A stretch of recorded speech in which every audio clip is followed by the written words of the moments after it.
Good morning राजा, आवाज आ रही है आपको? कुंभज आवाज आ रही? सर आ रही है। Good morning sir. Sir good morning sir. Raja आपको आ रही है? ओके ओके, यस सर आ रही कुछ है। क्लियर दिख रहा है? Okay yes sir.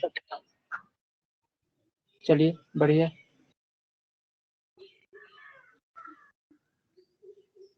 ठीक है, तो यार कल क्या पढ़ रहे थे अपन, कहाँ से शुरू कर रहे थे? कल अपना सॉइल मैकेनिक्स का सेकंड चैप्टर हो चुका था ना। आज स्ट्रेंथ ऑफ मटेरियल स्टार्ट करेंगे, सोम। ठीक है, सोम के अंदर अपना फर्स्ट चैप्टर कंप्लीट हो चुका है। एसएफडी बीएमडी आज स्टार्ट करेंगे। ठीक है, shear force diagram and bending moment diagram, बहुत इंपॉर्टेंट टॉपिक है दोस्तों ये। ठीक है, मान लो स्ट्रेंथ ऑफ मटेरियल की जान नहीं है, ठीक है, ये बननी चाहिए एकदम, बहुत ज्यादा इंपॉर्टेंट। ठीक, तो कहाँ से स्टार्ट करेंगे इसको? आवाज क्लियर, सब कुछ दिख रहा है clear? Yes sir.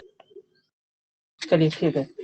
SFD and BMD, देखो सोम के अंदर सबसे पहले समझना पड़ेगा कि एसएफडी बीएमडी क्या है। इसका फुल फॉर्म से स्टार्ट करते हैं। ठीक है, एसएफडी का मतलब होता है शियर फोर्स डायग्राम। ठीक है, एसएफडी मतलब शियर फोर्स डायग्राम, और बीएमडी मतलब बेंडिंग मोमेंट डायग्राम।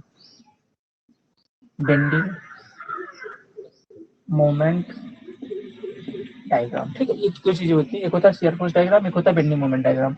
अभी समझते हैं सबसे पहले कि शियर फोर्स डायग्राम क्या चीज है और बेंडिंग मोमेंट डायग्राम क्या चीज है। उससे पहले समझते हैं कि शियर फोर्स क्या है और बेंडिंग मोमेंट क्या है।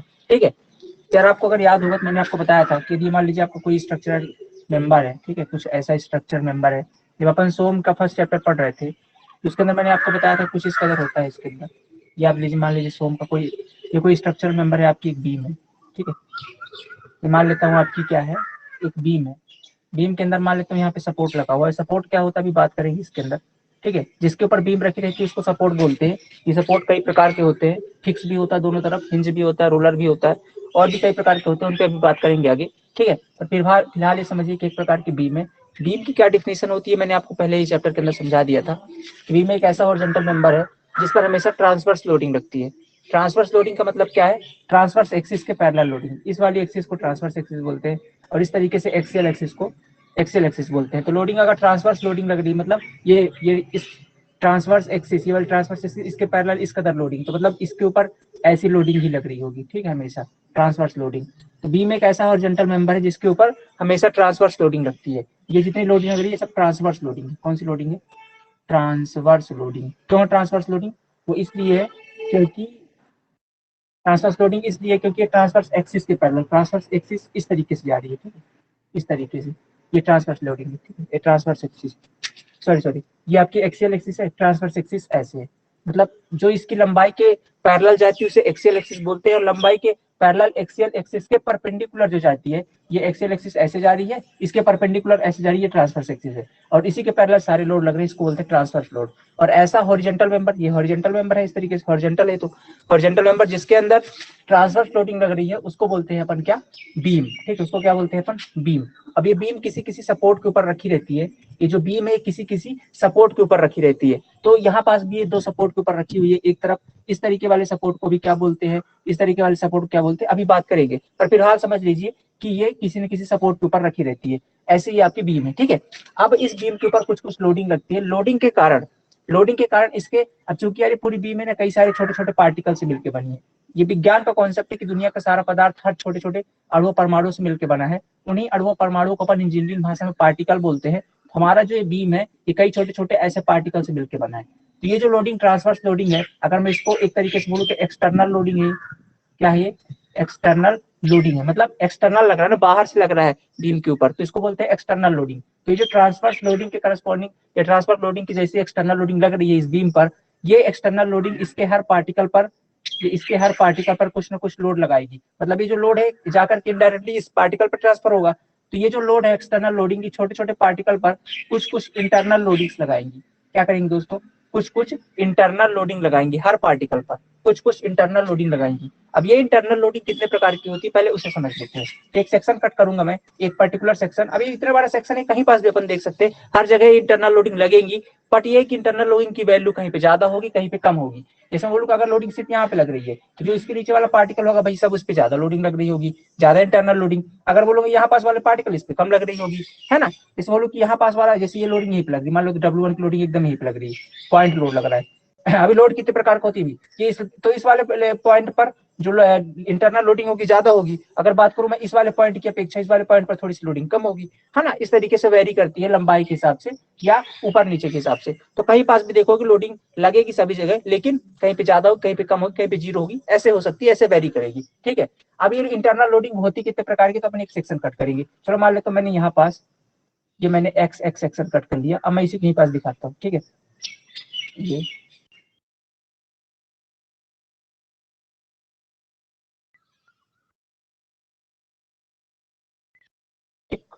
ये मैंने सेक्शन कट कर लिया है ये, और ये इधर वाला पार्ट, ठीक है।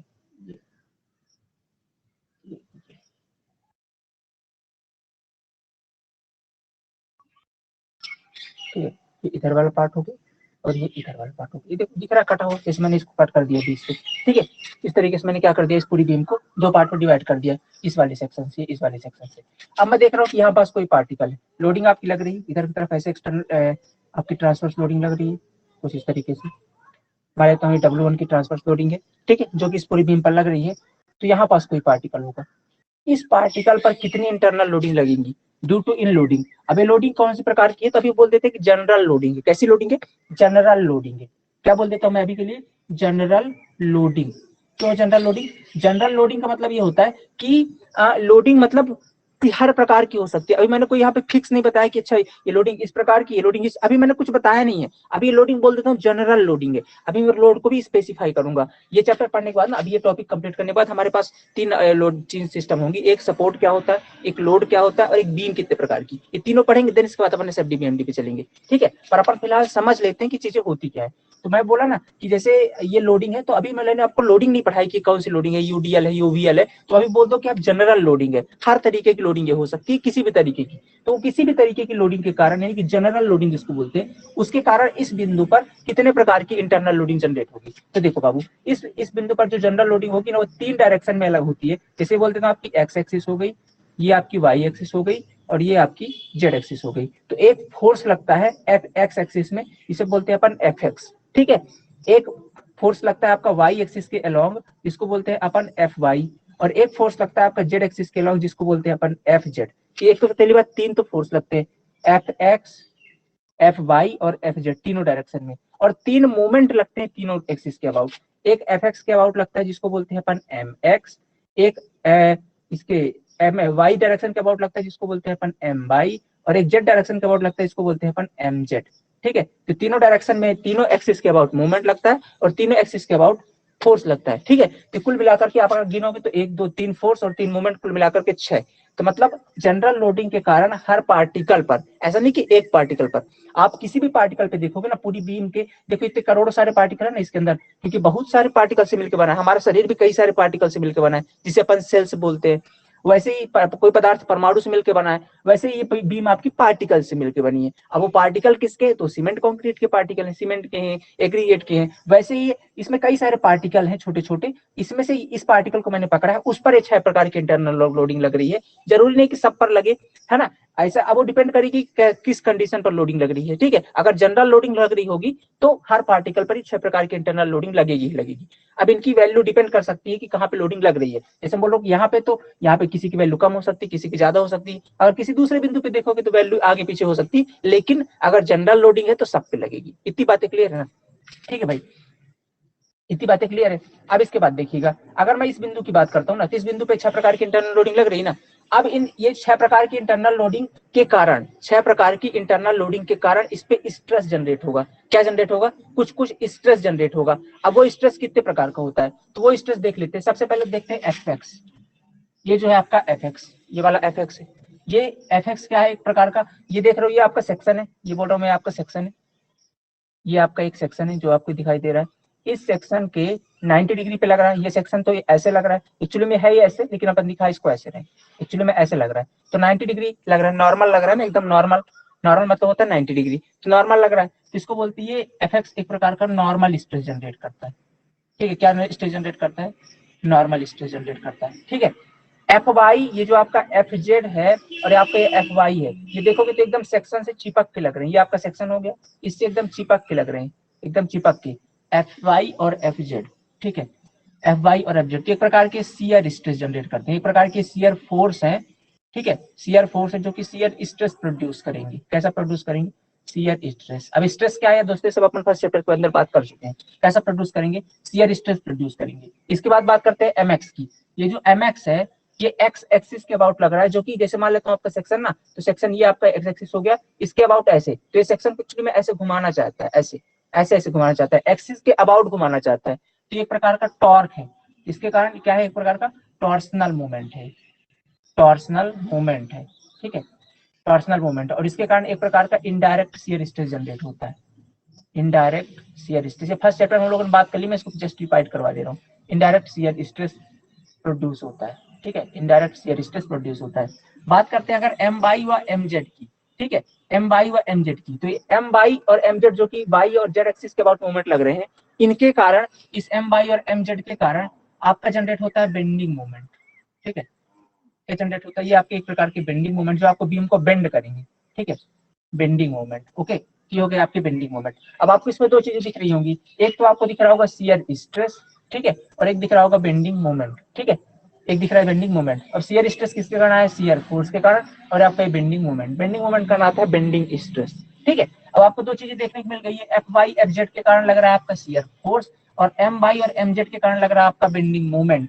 और अपन यहाँ पे क्या पढ़ाने वाले हैं? शियर फोर्स डायग्राम और बेंडिंग मोमेंट डायग्राम। ठीक है, शियर फोर्स डायग्राम और बेंडिंग मोमेंट। तो बोलोगे भैया आप तो इस वाले चैप्टर के अंदर केवल शियर फोर्स और बेंडिंग मोमेंट की बात कर रहे हैं। ठीक है, लेकिन इसके अंदर तो ये टॉर्सनल मूवमेंट भी है ना, ये टॉर्सनल मूवमेंट भी है, और ये आपका नॉर्मल स्ट्रेस है। इन दो को तो आपने कंसीडर किया ही नहीं। तो देखो दोस्तों, बीम के अंदर हम लोग जो एसएफडी बीएमडी बनाते हैं, वो बनाते हैं केवल बीम का।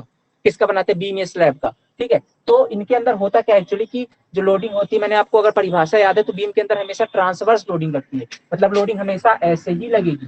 ठीक है, कभी लोडिंग ऐसे एक्सियल डायरेक्शन में लगती हुई दिखाई नहीं देगी, ना तो मूवमेंट लगेगा तो ऐसा कोई मूवमेंट लगता हुआ दिखाई देगा। ठीक है, लोडिंग हमेशा ऐसे लगती है ट्रांसवर्स डायरेक्शन पे। तो इस ट्रांसवर्स डायरेक्शन के कारण हमेशा बीम पर दो ही प्रभाव देखने को मिलेंगे। फर्स्ट प्रभाव देखने को मिलेगा आपका शियर फोर्स का। ठीक है, पहला क्या देखने को मिलेगा? शियर फोर्स का, और दूसरा देखने को मिलेगा बेंडिंग मोमेंट का। ठीक है, बेंडिंग मोमेंट का। ओके, फर्स्ट इफेक्ट आपको देखने को मिलेगा शियर फोर्स का, और दूसरा देखने को मिलेगा बेंडिंग मोमेंट का। इसलिए हम लोग इस चैप्टर के अंदर केवल दो की ही बात करते हैं। पहला तो बात करते हैं अपन शियर फोर्स की, और दूसरा बात करते हैं अपन बेंडिंग मोमेंट की। ठीक है, इन दोनों की बात इस चैप्टर के अंदर पूरी करने वाले हैं। यहाँ तक क्लियर दोस्तों? यहाँ तक कोई दिक्कत नहीं ना?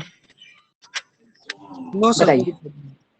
यस सर, क्लियर है। ठीक है, तो ओके, तो यहाँ तक अपन बात समझ हो गई ना, मतलब अपन शियर फोर्स की बात करेंगे और बेंडिंग मोमेंट की। अब बात कर रहे हैं अपन शियर फोर्स डायग्राम की और बेंडिंग मोमेंट डायग्राम की। ये अपन क्यों बना रहे हैं? शियर फोर्स तो समझ में आ गया क्या है, बेंडिंग मोमेंट भी समझ में आ गया कहाँ से आया।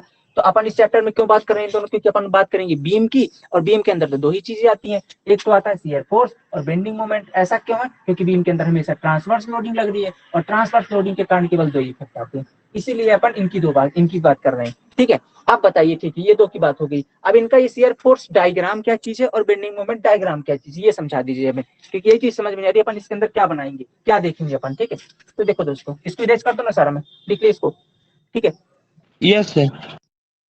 चलिए,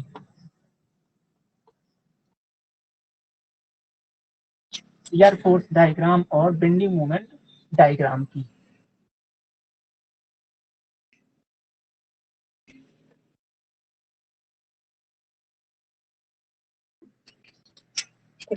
तो देखो, अब होता क्या है एक्चुअली, जिसमें मान लेता हूँ कि आपकी पूरी बीम है। ठीक है, ये आपकी एक बीम है।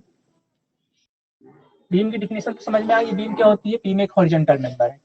यस इस सर। पर हमेशा कैसी लोडिंग लगेगी? ट्रांसवर्स लोडिंग लगेगी।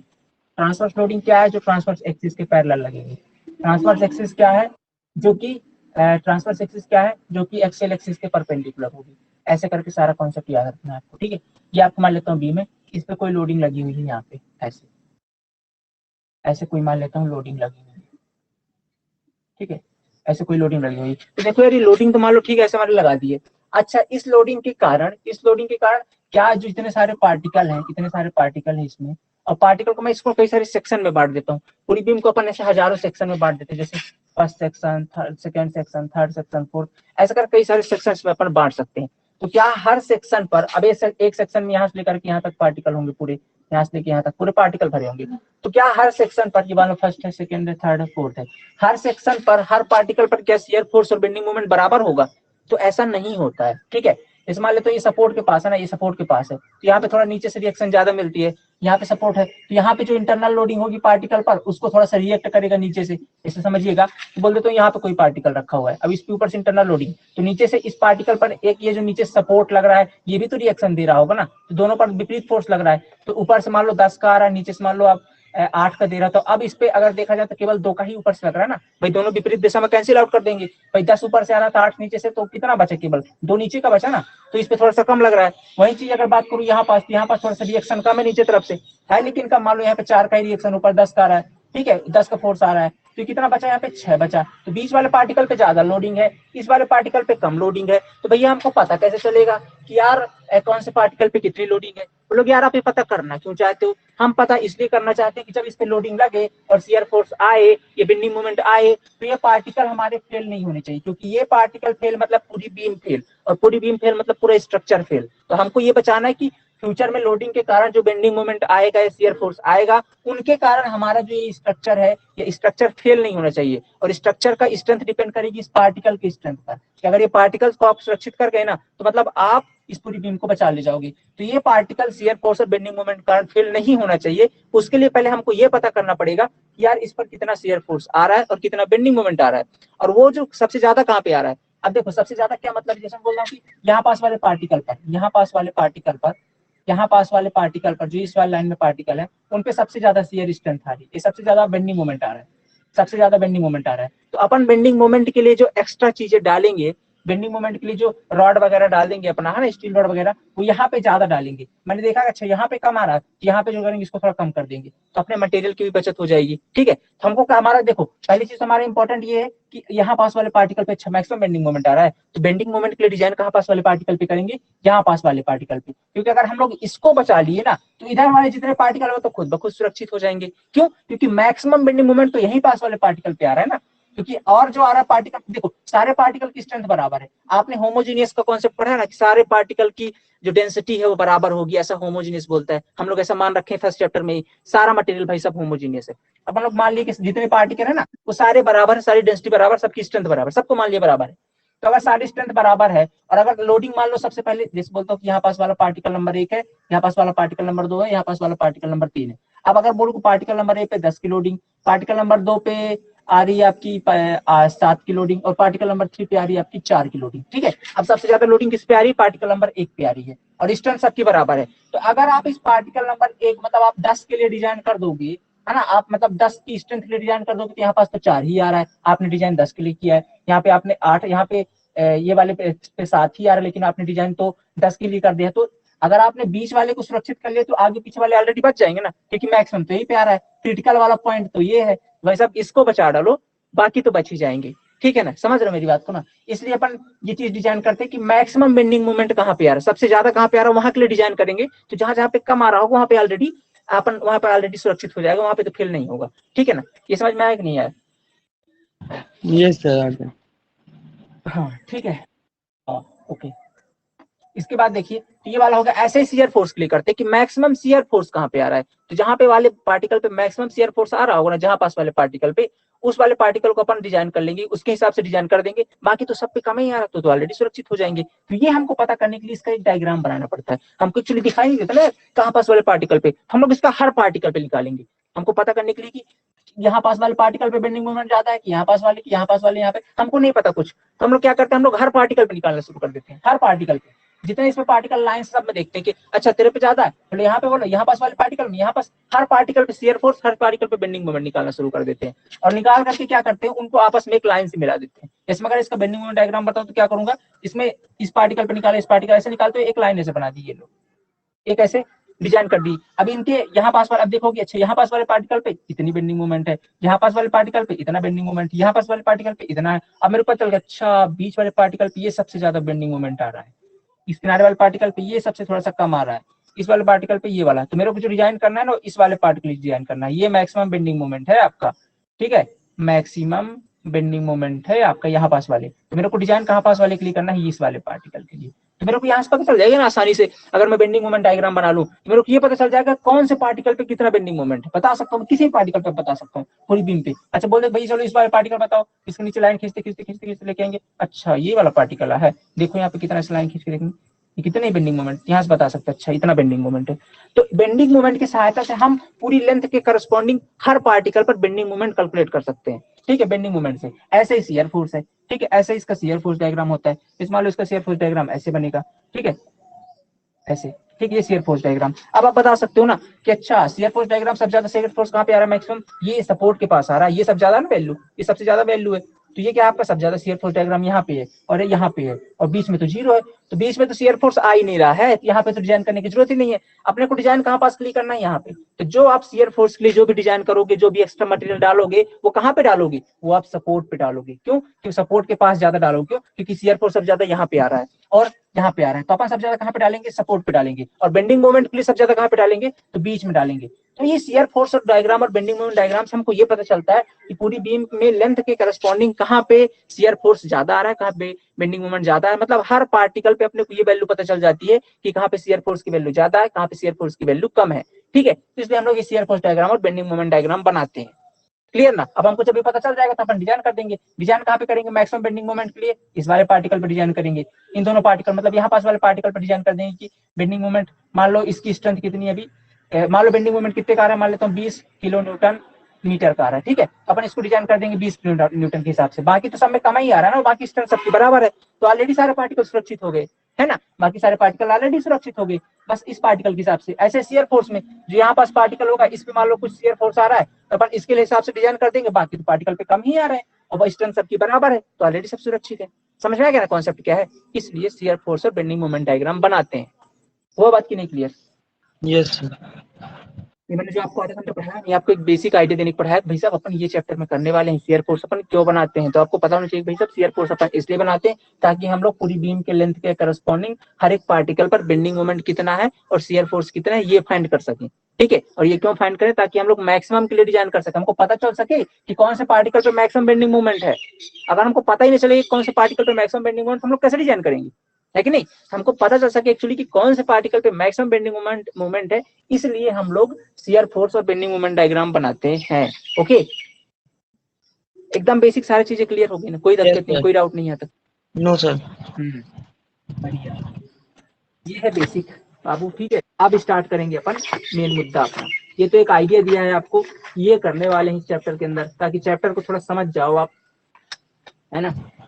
अब अपना स्टार्ट होगा टाइप्स ऑफ सपोर्ट से, ठीक है, ठीक है। ये समझ में आया ना क्या करने वाले इस चैप्टर के अंदर, कोई दिक्कत बताइए? Yes sir.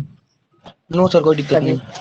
कोई दिक्कत नहीं, चैप्टर बहुत इंपॉर्टेंट है, उसको बहुत ज्यादा इंपॉर्टेंट, इसको बहुत ध्यान से पढ़ना। तभी मैं इसे इतना टाइम थोड़ा सा ले रहा हूँ, क्योंकि इस चैप्टर को और जान है सोम की, ठीक है, इसको 2-3-4 दिन अपन पढ़ेंगे, इसको बहुत अच्छे से पढ़ेंगे, ठीक है। देखो सबसे पहले हेडिंग डालेंगे। अब देखो बात क्या होगी, किसका बनाएंगे अपन, सबसे पहले समझिएगा, अपन जो बनाने वाले हैं, ठीक है, अपन जो ये बनाने वाले हैं सब शियर फोर्स और बेंडिंग मोमेंट डायग्राम, ये इस बीम का बनाने वाले हैं। किसका बनाने वाले हैं भाई सब, बीम का। अब ये बीम, पहली बात तो बीम कितने प्रकार की, बीम के बारे में समझिए, बीम क्या होता है, बीम कितने प्रकार की होती है, मतलब पहला क्या पढ़ेंगे अपन, टाइप्स ऑफ बीम पढ़ेंगे, टाइप्स ऑफ बीम पढ़ेंगे, ठीक है। दूसरा पढ़ेंगे अच्छा ये बीम किसके ऊपर, क्या हवा में छोड़ देते हैं इसको, बोले नहीं यार किसी के ऊपर तो रखी रहती है, किसके ऊपर, कॉलम के ऊपर, उस कॉलम को अपन एक्चुअली सपोर्ट बोलते हैं, ठीक है। तो किसके ऊपर रखी रहती है, कॉलम के ऊपर, तो सपोर्ट बोलते हैं। तो सपोर्ट कितने प्रकार का होता है, तो पढ़ेंगे फिर दूसरा वाला types of support, types of support. दूसरा चीज पढ़ेंगे टाइप्स ऑफ सपोर्ट। तीसरा पढ़ेंगे कि इस बीम पर लोडिंग लगने वाली है, तो वो लोडिंग, अभी तो आप जनरल लोडिंग चिल्ला रहे हो, तो एक्चुअली में लोडिंग होती कितने प्रकार की है, तो पढ़ेंगे types of load, types of load. ये तीनों चीजें सीखने के बाद अपन चलेंगे इसका एसएफडी और बीएमडी बनाने के लिए, ठीक है। तब बनाएंगे इसका शियर फोर्स डायग्राम और बेंडिंग मोमेंट डायग्राम। तो पहले समझ लेते हैं कि ये बीम कितने प्रकार की होती है, ठीक। पहले समझ लेते हैं कि बीम कितने प्रकार की होती है। चलिए लिखिए, हेडिंग डालिए टाइप्स ऑफ बीम। बीम समझ में आ गया ना, बीम पहले लिख लीजिए बीम की डिफिनेशन के। चलिए बीम से स्टार्ट करते हैं। हेडिंग डालिएगा बीम, बीम लिखिएगा, बीम की डिफिनेशन लिखिएगा। Beam is a horizontal member, beam is a horizontal member, beam is a horizontal member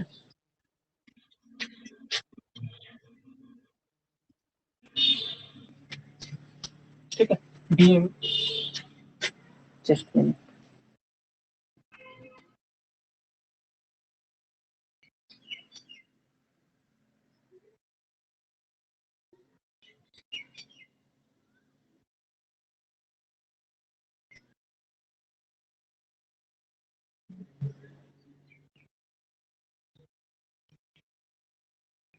okay, एक मिनट वेट करिएगा, मैं आ रहा हूँ।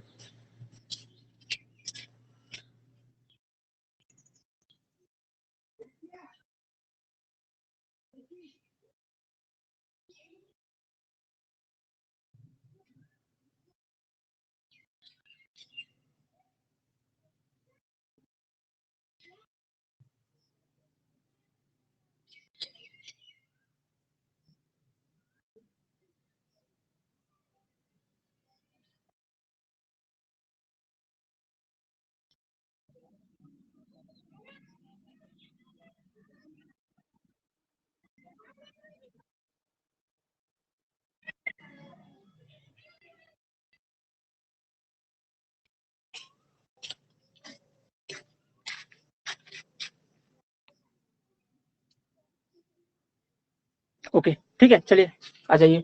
आवाज क्लियर है, कोई दिक्कत नहीं? यस सर क्लियर है। नो सर कोई दिक्कत नहीं। चलिए, beam is a horizontal member which is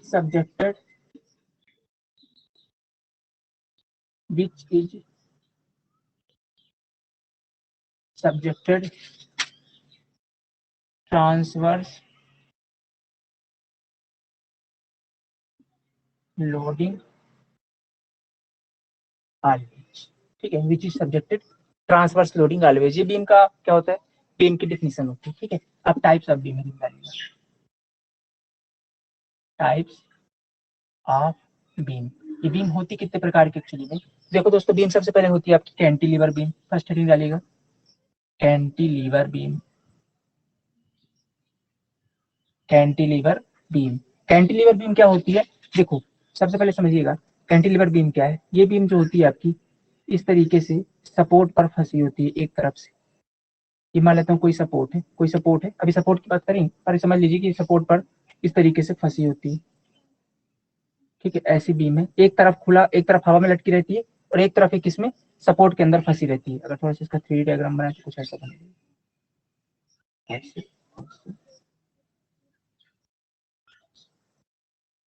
इस तरीके से जो बीम होती है। आपके घरों के बाहर जो कैंटिलीवर निकला रहता है ना, उसको कैंटिलीवर बीम बोलते हैं। तो एक तरफ ये सपोर्ट है आपका, एक तरफ सपोर्ट के अंदर फंसी रहती है और एक तरफ ऐसे हवा में लटकी रहती है, इसको बोलते हैं कैंटिलीवर बीम, ठीक है। दूसरा होता है आपका सिंपली सपोर्टेड बीम, ठीक है, simply supported beam. Simply supported beam क्या होती है? ठीक है, देखो सिंपली सपोर्टेड बीम ये होती है दो सपोर्ट पे रखी रहती है। पहली चीज तो मान लेते हैं बीम है आपकी, ठीक है। एक तरफ रहता है आपका हिंज सपोर्ट और एक तरफ रहता है आपका रोलर सपोर्ट। अब ये हिंज क्या है, रोलर क्या है? चलिए मेरे को आपको सपोर्ट पहले पढ़ाना था, बट अभी समझ लीजिएगा। इस तरीके के हिंज बोलते हैं, ऐसे रोलर बोलते हैं। एक तरफ ये वाला पार्ट हिंज है, अभी जस्ट पढ़ेंगे तो समझ में आ जाएगा, ठीक है। अभी इसके बाद जस्ट सपोर्ट पढ़ेंगे, ठीक होगा आपका सब। एक तरफ ये हिंज है, ये वाला हिंज सपोर्ट है, हिंज है, और ये वाला आपका रोलर सपोर्ट। एक तरफ अगर रोलर सपोर्ट है, एक तरफ हिंज सपोर्ट है, तो ऐसे बीम को बोलते हैं सिंपली सपोर्टेड बीम, ठीक है। तीसरा वाला है आपका continuous beam, continuous beam. Continuous क्या होती है? कंटिन्यूअस बीम ये होती है कि मोर देन दो सपोर्ट होते हैं, मतलब दो से अधिक पार्ट होते हैं उसके अंदर। जैसे बात करूं कि ये आपका एक तरफ सिंपली सपोर्टेड हो गए, बीच में भी ऐसे रोलर सपोर्ट हो गया, फिर एक रोलर हो गया, तो ऐसे करके अगर दो से अधिक है, मतलब स्पान देखो, जैसे क्या बोलते हैं, जैसे इस वाले पार्ट को बोलते हैं ना, जैसे एक सपोर्ट हो गया दूसरा सपोर्ट, दोनों सपोर्ट के बीच में जो लेंथ होती है बीम को, इसको बोलते हैं अपन स्पान। क्या बोलते हैं? स्पान। तो अगर एक से अधिक स्पान है किसी के अंदर, जैसे इस बीम के अंदर कितने स्पान है? इसको इरेज कर दो। कितने स्पान इसके अंदर, ये फर्स्ट स्पान हो गया यहाँ से यहाँ तक, फिर ये वाला दूसरा स्पान हो गया, ये फर्स्ट स्पान, ये सेकंड स्पान। तो अगर किसी के अंदर एक से अधिक स्पान है तो उसको बोलते हैं अपन कंटिन्यूअस बीम। मोर देन एक स्पान है तो ठीक है, या मोर देन दो सपोर्ट है, दो चीज हो सकती है, या तो एक से अधिक स्पान हो या तो दो से अधिक सपोर्ट हो। इसके अंदर देख लो, एक दो तीन, तीन सपोर्ट है ना, दो से अधिक सपोर्ट है तो ऐसी बीम को बोलते हैं अपन कंटिन्यूअस बीम। ठीक है, दो से अधिक सपोर्ट हो तो। तीसरा वाला देखिएगा, चौथा है over hanging beam. Over hanging, over hanging beam. अभी ओवर हैंगिंग बीम क्या है, ओवर हैंगिंग, हैंग मतलब क्या होता है, लटकना है ना, लटकना। तो ऐसी बीम जो लटकी हुई हो, तो जैसे बोल देता हूँ कि आपके दो सपोर्ट हो गए, दो सपोर्ट पर कोई मान लो तो बीम रखी हुई है, एक तरफ मान लेता हूँ हिंदी सपोर्ट है, एक तरफ बोल देता हूँ रोलर सपोर्ट है, और यहाँ से रोलर सपोर्ट से आधी बीम ऐसे हैंग हुई है, लटकी हुई, जैसे कंटिन्यू लटका रहता है ना, वैसे लटकी हुई है। हमारा सपोर्ट ए है, सपोर्ट बी है, ये सपोर्ट जो बीसी वाला पार्ट है हवा में लटका हुआ है। तो ऐसी बीम को बोलते हैं ओवर हैंगिंग बीम। क्या बोलते हैं, ओवर हैंगिंग बीम। ठीक है, क्या बोलते हैं भाई सब, ओवर हैंगिंग बीम। ठीक है, ये चौथी वाली बीम होगी। पांचवी प्रकार की बीम होती है आपकी दोनों तरफ जो फिक्स हो, सपोर्ट के हिसाब से, ऐसे इधर साइड आपने एकदम जगड़ के बांध रख दिया इसको, इधर भी एकदम फिक्स कर दिया है, तो ऐसी बीम को बोलते हैं अपन फिक्स्ड बीम। क्या बोलते हैं, फिक्स्ड बीम। ऐसी बीम को बोलते हैं अपन जो दोनों तरफ से फिक्स हो, उसको बोलते हैं फिक्स्ड बीम। ठीक है, ये पांच प्रकार की बीम हो गई। छठवां प्रकार में यहाँ पे लिख रहा हूँ। ठीक है, छठवां प्रकार यहाँ पे लिख रहा हूँ। तो पांचवी प्रकार की बीम क्या हो गई, फिक्स्ड बीम। छठवीं प्रकार क्या होती है, propped cantilever beam. Propped cantilever beam. अभी प्रॉप्ड कैंटिलीवर क्या है, प्रॉप्ड कैंटिलीवर मतलब एक तरफ तो फिक्स्ड सपोर्ट हो और अगली तरफ आपका roller support.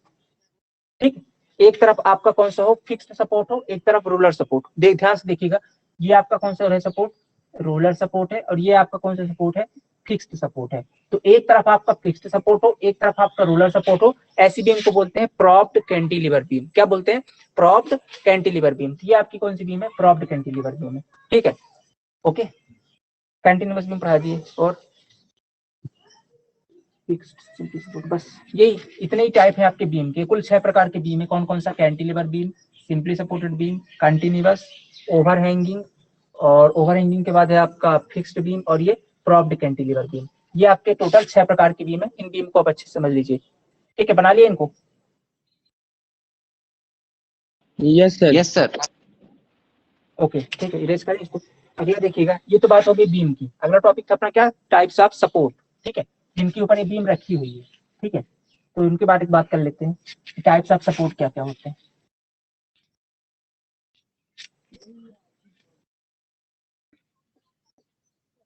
Types of support. Sir इसका डेफिनेशन लिखवा दीजिएगा।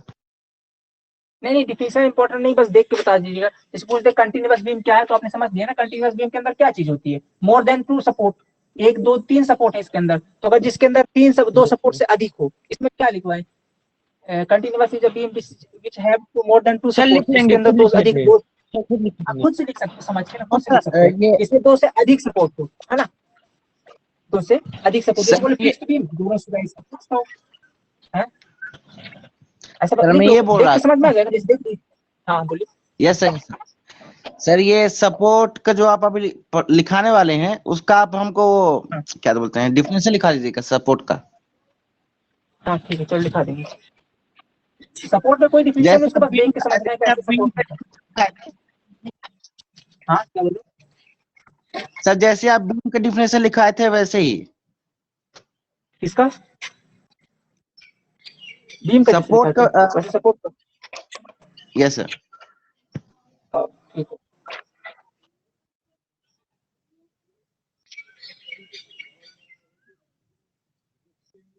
ठीक, चलिए किस सपोर्ट हेडिंग डालिएगा, support. Types of support, types of support पहला लिखिएगा। पहला होता है आपका रोलर सपोर्ट। क्या होता है, रोलर, या इसको रॉकर भी बोलते हैं, रोलर या रॉकर सपोर्ट। क्या होता है रोलर या रॉकर सपोर्ट, ठीक, देखिए पहले समझ लीजिए। जो इस कदर होता है ऐसे, इस वाले सपोर्ट को बोलते हैं रोलर या रॉकर सपोर्ट। ठीक है, जो इस तरीके से होता है। अगर बीम की बात करूँ तो इस तरीके से इसके ऊपर बीम रखी रहती है, ऐसे ऐसे, ठीक है। ये वाला जो सपोर्ट होता है ये कहलाता है आपका रोलर या रॉकर सपोर्ट, ठीक है, रोलर या रॉकर सपोर्ट।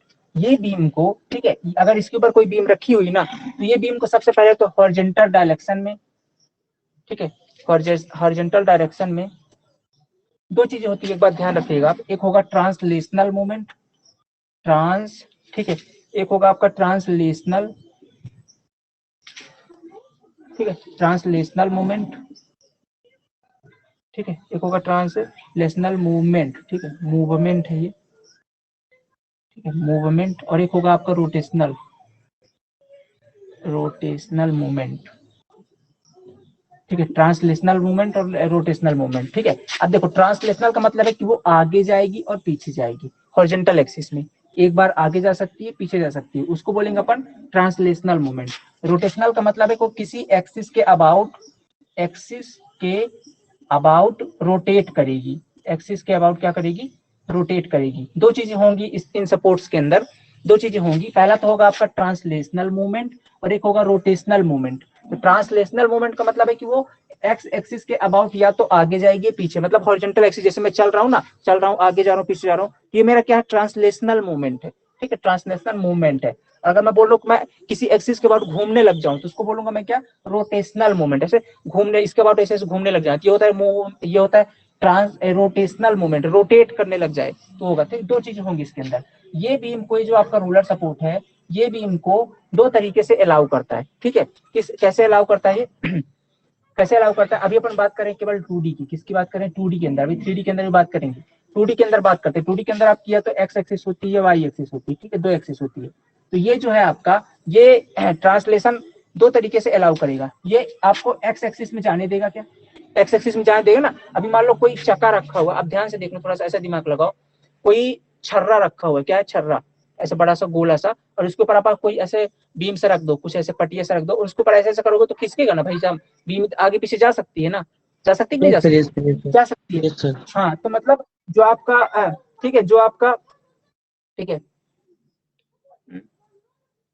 ठीक है, ठीक है, ओके, हाँ, जो आपका ट्रांसलेशनल मूवमेंट है, ट्रांसलेशनल मूवमेंट को अपन डेल्टा से शो करेंगे, और एक्स डायरेक्शन में मतलब डेल्टा एक्स, ये अलाउ करेगा ना, ट्रांसलेशनल मूवमेंट एक्स डायरेक्शन में अलाउ करेगा, मतलब एक्स डायरेक्शन में आपकी बीम खिसक सकती है, ठीक है। Translational movement in direction, translational movement को दिखा रहे हैं अपन डेल्टा से, और इसको रोटेशनल मूवमेंट को दिखाएंगे अपन क्यू से, किससे दिखाएंगे, क्यू से, ठीक है, या इसको बोले क्यों नहीं, थीटा से दिखाएंगे, इसको डेल्टा से और इसको दिखाएंगे थीटा से, ठीक है, रोटेशनल मोमेंट को थीटा से और ट्रांसलेशनल मोमेंट को डेल्टा से। तो डेल्टा एक्स अलाउ होगा ना इस बार रोलर सपोर्ट में, आगे पीछे जा सकती है, लेकिन क्या डेल्टा वाई अलाउ होगा, क्या इसमें ऊपर नीचे, क्या आप इस रोलर को दबा सकते हो, ऐसे ऐसे दबा सकते हो आप, इसको ऐसे खींच सकते हो ना बीम को, अगर ये सपोर्ट लगा है तो, लेकिन क्या ऐसे दबा सकते हो नीचे की तरफ, नहीं दबा सकते ना, तो मतलब वाई डायरेक्शन में अलाउ नहीं रहता है, ठीक है, वाई डायरेक्शन में अलाउ नहीं रहता। तो ऐसा सपोर्ट जो एक्स डायरेक्शन में रोटेशनल मूवमेंट अलाउ करे और वाई डायरेक्शन में अलाउ ना करे, वो रोलर सपोर्ट कहलाता है। आगे देखिएगा, और अगर थीटा की बात करें तो थीटा एक्स, क्या ये इसको एक्स एक्सिस के अबाउट घूमने देगा, ऐसे ऐसे मान लो ऐसे रख लिया आपने, ऐसे रख लिया, ऐसे आपकी ऐसे ऐसे घूमने देगा ना, घूमने देगा ना भाई साहब, ये घूमने देगा ना, ऐसे ऐसे घूमने देगा, घुमा सकते हो आप, कोई फिक्स थोड़ी ना है, बस रखा है इसके ऊपर तो घूमने देगा, मतलब थीटा एक्स ये अलाउ करेगा। क्या वाई डायरेक्शन में घूमने देगा, तो बिल्कुल वाई डायरेक्शन में भी घूमने देगा, मतलब रोटेशन तो तीनों डायरेक्शन में अलाउ करेगा, है ना। अगर मान लो जेड एक्सिस होती तो जेड एक्सिस में भी घूमने देता है ना। तो ये दो डायरेक्शन की बात कर रहे हैं, फिर इसलिए अभी यहाँ पे दो डायरेक्शन की बात करें तो दो डायरेक्शन में भी घूमने देगा। तो इस तरीके का सपोर्ट जो एक्स डायरेक्शन में रोटेशनल मूवमेंट, याद रखिएगा थीटा किसको, डेल्टा किसको दिखा रहा है, रोटेशनल माने आगे पीछे जाएगा, एक्स एक्सिस वाई एक्सिस में खिसकेगा, घूमने वाला चीज क्या है, थीटा है। तो थीटा एक्स भी रोटेट कर घूम सकता है, माने एक्स डायरेक्शन में भी घूम सकते हो, वाई डायरेक्शन में भी घूम सकता है। तो ऐसा सपोर्ट क्या कहलाता है, आपका रोलर सपोर्ट कहलाता है, ठीक है। ऐसा सपोर्ट क्या कहलाता है, रोलर। इनको बस इनकी, हाँ, जो वो हिंज सपोर्ट है, क्या उसको रोकेगा नहीं? हाँ, वो तो अभी अपन सपोर्ट की बात कर रहे हैं, बीम की बात नहीं कर रहे हैं ना अपन, अभी क्या पूरी बीम की बात थोड़ी कर रहे हैं अपन, पर्टिकुलर इस सपोर्ट की बात कर रहे हैं। अगर पूरी बीम की होती तो फिर तो नहीं जाने देगा ना Yes, बीम को, फिर तो ये पकड़ लेगा भाई साहब, ये हिंज सपोर्ट पकड़ लेगा, बोले मैं नहीं जाएगा। तो वो तो बीम पर डिपेंड करेगी सिंपली सपोर्टेड बीम क्या है। तो सिंपली सपोर्टेड बीम के केस में पढ़ेंगे कि सिंपली सपोर्टेड बीम ऐसी बीम है जिसके अंदर वो लोडिंग लगती है। लेकिन अगर बात करते हैं कि हॉरिजॉन्टल डायरेक्शन में अगर फोर्स लगेगा ना ऐसे थोड़ी कि आपकी बीम खिसक जाएगी, फिर तो आप ये रोक के रखिएगा ना सिंपली सपोर्टेड ये हिंज वाला पार्ट। तो अपन यहाँ पर्टिकुलर Yes, एक sir. सपोर्ट की दिखाने के लिए बीम यहाँ पे सेट रहती है सपोर्ट, ये दिखाने के लिए। बाकी अपन सिर्फ बात इस सपोर्ट की कर रहे हैं, सिर्फ इस सपोर्ट की बात कर रहे हैं, इसकी कोई बात नहीं हो रही है अभी, ना बीम की कोई बात हो रही, केवल इस सपोर्ट की Yes, पूरे के sir. बारे में पढ़ रहे हैं, ठीक है। तो ये डेल्टा एक्स डायरेक्शन में अलाउ करेगा, डेल्टा वाई डायरेक्शन में। अब इनकी डिफिनेशन क्या लिखनी है आपको, अगर पेपर पूछता है ना टाइप्स ऑफ सपोर्ट लिखिए, ठीक है। इसलिए ऐसे लिखेंगे सपोर्ट जिनके ऊपर बीम आपकी रखी रहती है वो सपोर्ट कहलाते हैं। और ये सपोर्ट सबसे हेडिंग डालोगे रोलर या रॉकर सपोर्ट, उसके अंदर लिखेंगे रोलर या रॉकर सपोर्ट वो सपोर्ट है जो डेल्टा एक्स डायरेक्शन में ट्रांसलेशनल मूवमेंट अलाउ करता है और वाई डायरेक्शन में अलाउ नहीं करता है, ठीक है। आपका थीटा एक्स डायरेक्शन में रोटेशनल मूवमेंट अलाउ करता है और थीटा वाई डायरेक्शन में नहीं करता है, सॉरी थीटा वाई डायरेक्शन में करता है। तो इस बार चलिए लिख लीजिए, कुछ लिख लीजिए, फिर अगली बार से आइडिया लग जाएगा। एक आध पे लिखा देते, बाकी फिर लिख लीजिएगा, ठीक है। हो गया, समझ लिखाइए, आगे समझ में। Yes, आगे sir. समझ लिख लोगे यार, इसमें कोई बड़ी बात Yes, नहीं sir. है, आगे. मतलब समझ में आ जाए मेरी चीज की क्या करता है। तो एक्स डायरेक्शन में रोटेशनल मूवमेंट और वाई डायरेक्शन में नहीं करता, मतलब x direction rotational movement allow करता है और वाई डायरेक्शन नहीं करता, और थीटा एक्स और थीटा वाई दोनों डायरेक्शन में ये रोटेशनल मूवमेंट अलाउ करता है, ठीक है। ऐसी बीम को क्या बोलते हैं, ऐसा सपोर्ट क्या बोलते हैं, रोलर सपोर्ट। आगे समझ नहीं आया इसका कॉन्सेप्ट, आगे, sir. चलिए ठीक है। अब दूसरे सपोर्ट की बात करेंगे, हिंज सपोर्ट, ये तो पहला हो गया। दूसरा क्या है आपका, hinge support, hinge support,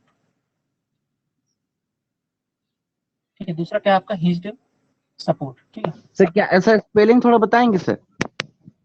hinged HINGED, HINGED, hinged support, hinged support, ठीक है। अभी हिंज्ड सपोर्ट क्या होती है, देखो हिंज्ड सपोर्ट ये जो लगा हुआ है, ये आपका हिंज्ड सपोर्ट, ये जो लगा हुआ है ये आपका हिंज्ड सपोर्ट, और हिंज्ड और रोलर सपोर्ट से मिलकर आपकी सिंपली सपोर्टेड बीम बनती है, ठीक है। ये आपका क्या है, इन्हीं दो सपोर्ट पर रखी रहती है, ये आपका हिंज्ड सपोर्ट है।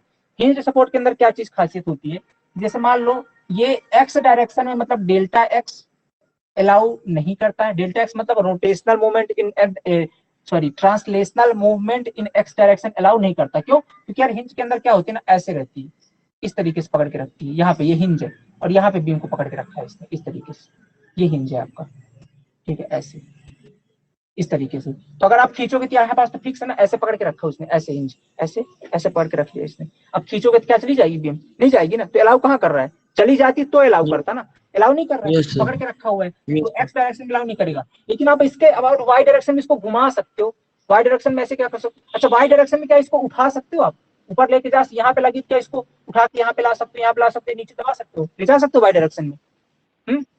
बताइए, वाई डायरेक्शन में क्या इसको अपन उठा के ले मूवमेंट करा सकते, घुमा सकते हैं, ठीक है, घुमा तो सकते हैं, लेकिन क्या मूवमेंट करा सकते हैं, एक जगह से दूसरी Yes, तक sir. खिसका सकते हैं? नहीं खिसका सकते भाई। देखो एक तो ना ऐसे खींच सकते हो ना ऊपर की तरफ ले जा सकते हो, ऊपर तरफ ले जा सकते हो क्या इसको, यहाँ से उठा के क्या ऊपर तरफ ले जा सकते भाई, तो ठीक है ना एकदम। ये तो ना तो ये वाई Yes, डायरेक्शन में, sir. ये तो एक्स डायरेक्शन में। आप बात समझिएगा, ट्रांसलेशनल मतलब होता है खिसक जाना, और रोटेशन मतलब होता है घूम जाना। तो ये खिसकेगा नहीं, ये इसका एकदम पकड़ के रखा है, ये हिंज छोड़ेगा नहीं। आपको जो करना भाई साहब, यहीं से चिपका के रखो और घुमाते रहो, इधर उधर जहां भी घुमाना घुमाइए, लेकिन खिसकाइएगा नहीं, ये खिसकने का अलाउ नहीं करेगा, ठीक है। तो इसके अंदर किसी प्रकार का ट्रांसलेशनल मूवमेंट नहीं होगा, चाहे वो एक्स होगा या वाई होगा या जेड डायरेक्शन, किसी भी डायरेक्शन में ये ट्रांसलेशनल मूवमेंट को अलाउ नहीं करेगा, केवल अलाउ करेगा तो रोटेशनल मूवमेंट को अलाउ करेगा। समझ लो मेरी बात ना। तो जो अपना डेल्टा एक्स है, ट्रांसलेशनल का मतलब होता है खिसक जाना, जगह छोड़ के खिसक जाना, उसको बोलते हैं ट्रांसलेशनल। और रोटेशन का मतलब होता है जगह फिक्स है, बस वहीं पे घूमते रहना। तो क्या ये जगह छोड़ देगा, ये हिंज कभी छोड़ेगा अपनी जगह? नहीं छोड़ेगा ना। लेकिन रोलर के अंदर क्या था, अभी बीम खिसक सकती है, जैसे यहाँ पे रोलर है, इसके ऊपर कोई चीज सरक सकता है ना, एक जगह से दूसरी जगह तक सरक सकता है ना, खिसक सकता है, मतलब ट्रांसलेशनल मूवमेंट कर सकता था रोलर में। क्या इसमें कर सकता है? कर सकता है इसमें? नहीं कर सकता, ठीक है, इसमें ये चीज नहीं कर सकता। तो इसलिए ना तो डेल्टा एक्स डायरेक्शन में ट्रांसलेशनल मूवमेंट अलाउ है, ना तो डेल्टा वाई डायरेक्शन में ट्रांसलेशनल मूवमेंट अलाउ। कट का मतलब नहीं है अलाउ, अगर राइट टिक हो जाए मतलब अलाउ है, ठीक है, ये ध्यान रखिएगा, मतलब अलाउ नहीं है। अगर मैं बात करता हूँ थीटा एक्स की, तो थीटा क्या है आपका, थीटा तो रोटेशनल मूवमेंट है, तो मतलब ये घुमा तो देगा भाई साहब, आप पकड़ लो ना, ऐसे घुमाते रहो, ये लो एक्स डायरेक्शन में घुमाओ, वाई में घुमाओ, हिंज मैंने चारों तरफ फ्री है यहाँ पे, ऐसे एकदम फ्री है, तो ये घूम तो सकता है हर डायरेक्शन में, घूमने में कोई इशू नहीं है। तो मतलब ये डेल्टा थीटा एक्स डायरेक्शन में भी घूमने देगा और ये थीटा वाई डायरेक्शन में भी घूमने देगा। सही है, तो कोई दिक्कत बताइए, समझ में है ना? मतलब वाई डायरेक्शन क्या बोल, जैसे अभी एक बार ऐसा फिक्स है, अब इसको आप ऐसे भी घुमा सकते हो, ऐसे भी घुमा सकते हो, ऐसे भी घुमा किधर फेंट सकते हो, बस ना तो इधर खिसका सकते हो ना तो ऊपर ले जा सकते हो, क्योंकि फिक्स है। घुमा आप किधर भी सकते हो, ऐसे ऐसे, फिर सेम चीज यहाँ पे, ठीक है। इस तरीके से ये हो गया आपका कौन सा, हिंज सपोर्ट। अब तीसरा आता है आपका फिक्स्ड सपोर्ट। तीसरा कौन सा सपोर्ट है, फिक्स्ड सपोर्ट।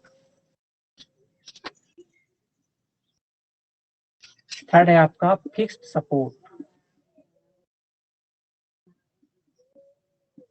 तीसरा आपका क्या है, फिक्स्ड सपोर्ट। फिक्स्ड सपोर्ट क्या होता है, एकदम फिक्स, ना तो इधर इधर की तरफ वो जाने देगा, जैसे फिक्स मतलब ऐसे एकदम फिक्स्ड हो गया ये इधर फिक्स्ड और ये फिक्स्ड, ऐसे इसको फिक्स्ड बीम भी बोलते हैं ना, अपन बात करें सिविल फिक्स्ड सपोर्ट, ये आपका fixed support. Fixed support, fixed support का मतलब है ना तो किसी डायरेक्शन में ट्रांसलेशनल मूवमेंट होगा, ना तो किसी डायरेक्शन में रोटेशनल मूवमेंट होगा, हर डायरेक्शन में रिस्ट्रिक्टेड होगा, ठीक है। तो बात करेंगे सबसे पहले डेल्टा एक्स की, तो ये भी नहीं होगा एक्स डायरेक्शन में, ना तो डेल्टा वाई होगा एक्स वाई डायरेक्शन में, ना तो थीटा एक्स होगा एक्स डायरेक्शन में, ना तो थीटा वाई होगा एक्स वाई डायरेक्शन में। समझ रहे हो, ये कट है, कुछ भी नहीं होगा इसके अंदर, ना तो रोटेशन अलाउ है, ना तो रोटेशन अलाउ है, ना तो ट्रांसलेशनल अलाउ है। क्लियर हो गया ना बात, कोई दिक्कत? यस सर, कोई दिक्कत नहीं। है ना, मतलब एकदम फिक्स है भाई साहब, एकदम रिजिड बोलते हैं ना। जैसे आपने मान लीजिए क्या किया, कोई मान लो कोई खूंटी है, खूंटी को आपने दीवार के अंदर धंसा दिया ठोक ठोक के, अब क्या इसको आप ऊपर उठा सकते हो, क्या आगे पीछे खिसका सकते हो, क्या घुमा सकते हो, कुछ कर सकते हो? नहीं कर सकते ना, क्योंकि आपने उसको फिक्स कर दिया है, दीवार के अंदर से ठोक ठोक के धंसा दिया है, तो फिक्स हो चुका है। तो ऐसी बीम आपकी, उस प्रकार की बीम क्या कहलाती है आपकी, ये आपकी फिक्स सपोर्ट वाली कहलाती है। मतलब सपोर्ट एकदम तरह से रिजिड है भाई साहब, हिलेगा भी नहीं, ठीक है। तो उसके अंदर ना तो आप ट्रांसलेशन कर सकते हो, ना तो आप रोटेशन कर सकते हो, किसी एक्सिस को अवॉइड नहीं कर सकते हो। ये आपकी फिक्स सपोर्ट, ठीक है। और कौन सी होती है, फिक्स्ड के बाद होती है आपकी लिंक सपोर्ट, ठीक है। और क्या होती है आपकी, लिंक सपोर्ट, ठीक है। चलो ये लिखिए, इसके बाद अगला लिखते हैं लिंक सपोर्ट।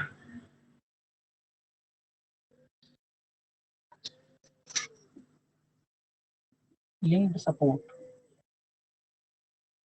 लिंक सपोर्ट क्या, लिंक मतलब एक लिंक की तरह फंसी हुई होती है, ठीक है। जैसे बोल देता हूँ कि आपकी मान ली एक बीम है, कि कोई एक चीज है, ठीक है, एक बीम बोल सकते हैं इसको, और यहाँ से कुछ ऐसा वाला पार्ट है, जहाँ से एक ऐसी बीम निकल के जा रही है, ऐसे, ठीक। और यहाँ से